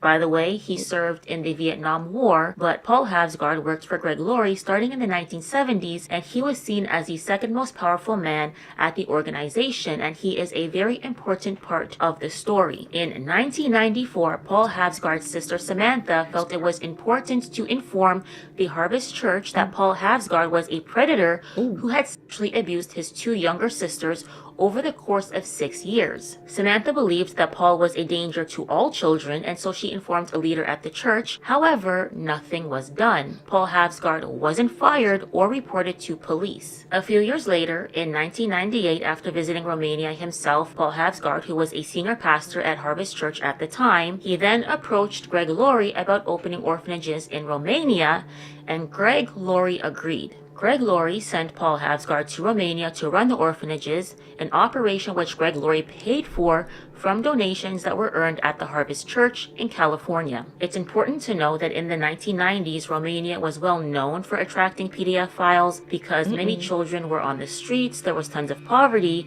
and the country's institutions were weak and corrupt. So within the first year of the Harvest Homes opening in Romania, it became known by the staff at the homes that Paul Havsgard was doing awful things to the vulnerable boys and girls, mostly boys actually, that were in his care. And word got back to California. Greg Laurie and Richard Shute were made aware of the criminal activity that was going on, and this was all the way back in 1999 according to the lawsuit. However, they did nothing to stop it. According to the lawsuit, Paul used severe and unusual punishments on the orphans. He sexually abused them himself. He took videos of the abuse, and he trafficked many of the orphans to other people, and he kept some of the profits for himself, which, on top of being horrible and illegal, he didn't even need the money because he was being given $17,000 per. Attention fitness lovers. This is one of the biggest sales ever. Paleo Valley's Black Friday sale is here, and it's your chance to grab per month to run the orphanages in Romania. And in the late 1990s, early 2000s, that was a lot of money, especially in Romania. It wasn't until 2004 when a pastor at the Calvary Church in California, so a whole other organization altogether, became aware of what Paul was doing in Romania, and he confronted the leadership at the Harvest Church. An internal investigation was done, and they concluded that the allegations were valid. However, no one, not even the whistleblower, informed law enforcement. In the end, Greg Laurie allowed Paul to stay at the orphanages in Romania, and he slowly lessened the money that was being sent to the homes until in 2008 the operations had withered down to nothing, and Paul Havsgard then returned back to California, where Greg Laurie praised him for faithfully serving the Lord. Which Lord, I have no idea.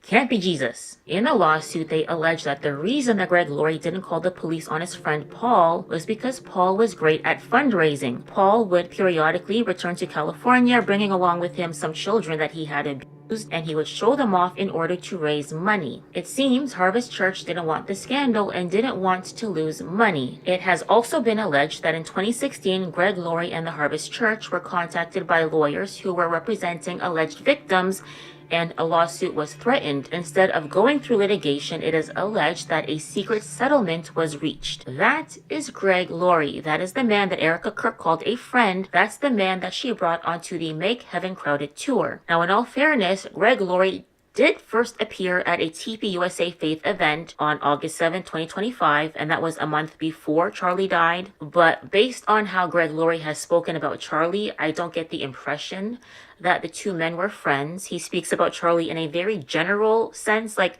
referring to publicly known information about Charlie. A few weeks before Greg Laurie had appeared at that TPUSA Pastor Summit in August of 2025, he began a podcast on the Salem Media Network, the same Salem Media Network that is mentioned on the FARA filing as working on behalf of Israel. So Greg Laurie starts his podcast through Salem Media. Charlie had his podcast on Salem Media. So it's likely that the connection between the two of them was a business one, and that was likely the reason that he appeared on the TPUSA Pastor Summit in the first place. But fast forward to after Charlie's passing, and that is when the victims of Greg Laurie began coming forward. And so far, there are 22 lawsuits. Despite the fact that there were all these lawsuits pending, Greg Laurie and his wife Kathy were there when Erica received the Medal of Freedom on behalf of Charlie. And then Erica arranges the Make Heaven Crowded tour, and of all people, she includes Greg Laurie. But that's not the only questionable figure that Erica Kirk has been associated with, and that's where the Romanian Angels allegations arise from. As I mentioned earlier, Erica Kirk had a charity called Everyday Heroes Like You, and one of the programs that they ran was the Romanian Angels, where she brought gifts to children in Romania who were staying in orphanages and hospitals. According to Erica, she first ended up in Romania because of her cousin, Dennis Franțvei. The reason why I even went over there is that one of my, on my dad's side, his extended family, like a cousin, he was a part of B-Surf over there. And I went over there in 2013, and when he was over there, we did the same thing. Like, he showed us, these are the orphanages we work with, this is the hospital that we helped rebuild, like amazing humanitarian things that no one talks about that our troops are doing over there. And anyways, long story short, fell in love. I don't know if you went there, fell in love with they call them placement centers, but yeah. Antonio Placement Center. Yes.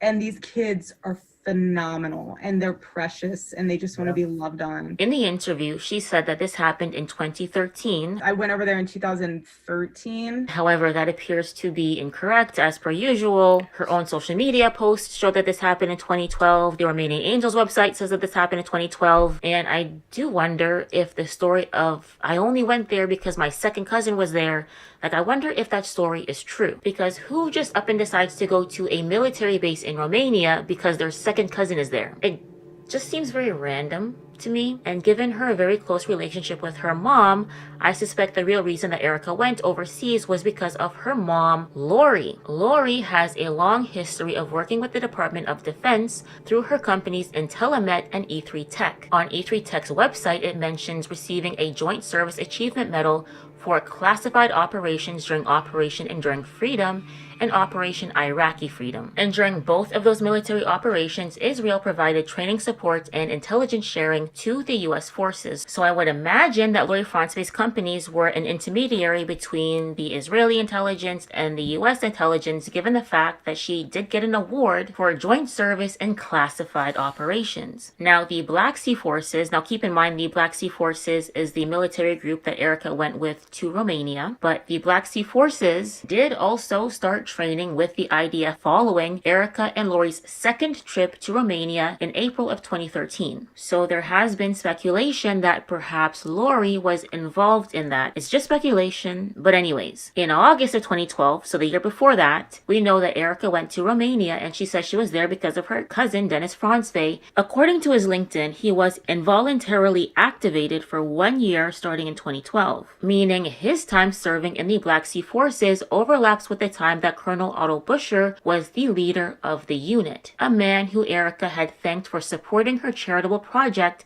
the Romanian Angels, and the source of all the controversy, but I will get back to Otto Buscher in a moment. In August of 2012, when Erica was in Romania because of her cousin, her mother, Laurie Franțvei, was there too. And the two women were supposed to be engaging in charity work, helping the needy children, which I'm sure they were, but they also got up to some extracurricular activities. Between 2011 and 2013, it seems that Erica Kirk had a rather flirty friendship with a radio host named John J. Van S. On August 7th, 2012, Erica posted this photo to Twitter and tagged him along with some other accounts. On August 20th, 2012, while she and her mother were in Romania, John Jay tweeted a compliment to Erica and asked her to post more pictures of her feet. And according to his tweet, Erica's response was, "Your wish is my command," all the way from the streets of Bucharest, mom and daughter. And of course, a bunch of other men got into the comment section and they were being perverts. These women were supposed to be over there in Romania focusing their energy on serving needy children, and they took time out of their day to entertain horny men in a... As Donald Trump attacks our rights, our state representative is fighting back. That's Darshun Kendrick. She's in America. Now, going back to Colonel Otto Buscher III, the man that Erica thanked in her Romanian Angels video, he has been credibly accused of running a brothel at the military base where his unit was stationed in Romania. A woman named Anna Maria Nucio, I hope I'm pronouncing her name correctly, but Anna Maria worked as a translator for the U.S. military base from May 22nd, 2008 until April 30th of 2014. During her time as a translator, she alleges that Otto Buscher and his right-hand man, Lloyd Sparks, engaged in abduction, forcible confinement, human trafficking, and forced prostitution of young women, some of them not even women, girls, they were minors. And they were doing this to the benefit of themselves and other soldiers. Anna Maria says it's not possible for the operation to have gone unnoticed by the Romanian military because they were the ones that controlled the entry and exit paths, so they had to have known. In her complaint to DICOT, she details the license plate numbers of the vehicles she witnessed engaging in the trafficking, the names of the personnel, the dates that these things happened. Everything that she could recall is detailed in the complaint. Anna Maria says that one of the men, Mark Boggs, who was bringing these young women to the base, threatened her. He said that he would run her over with his car. They had tried to intimidate her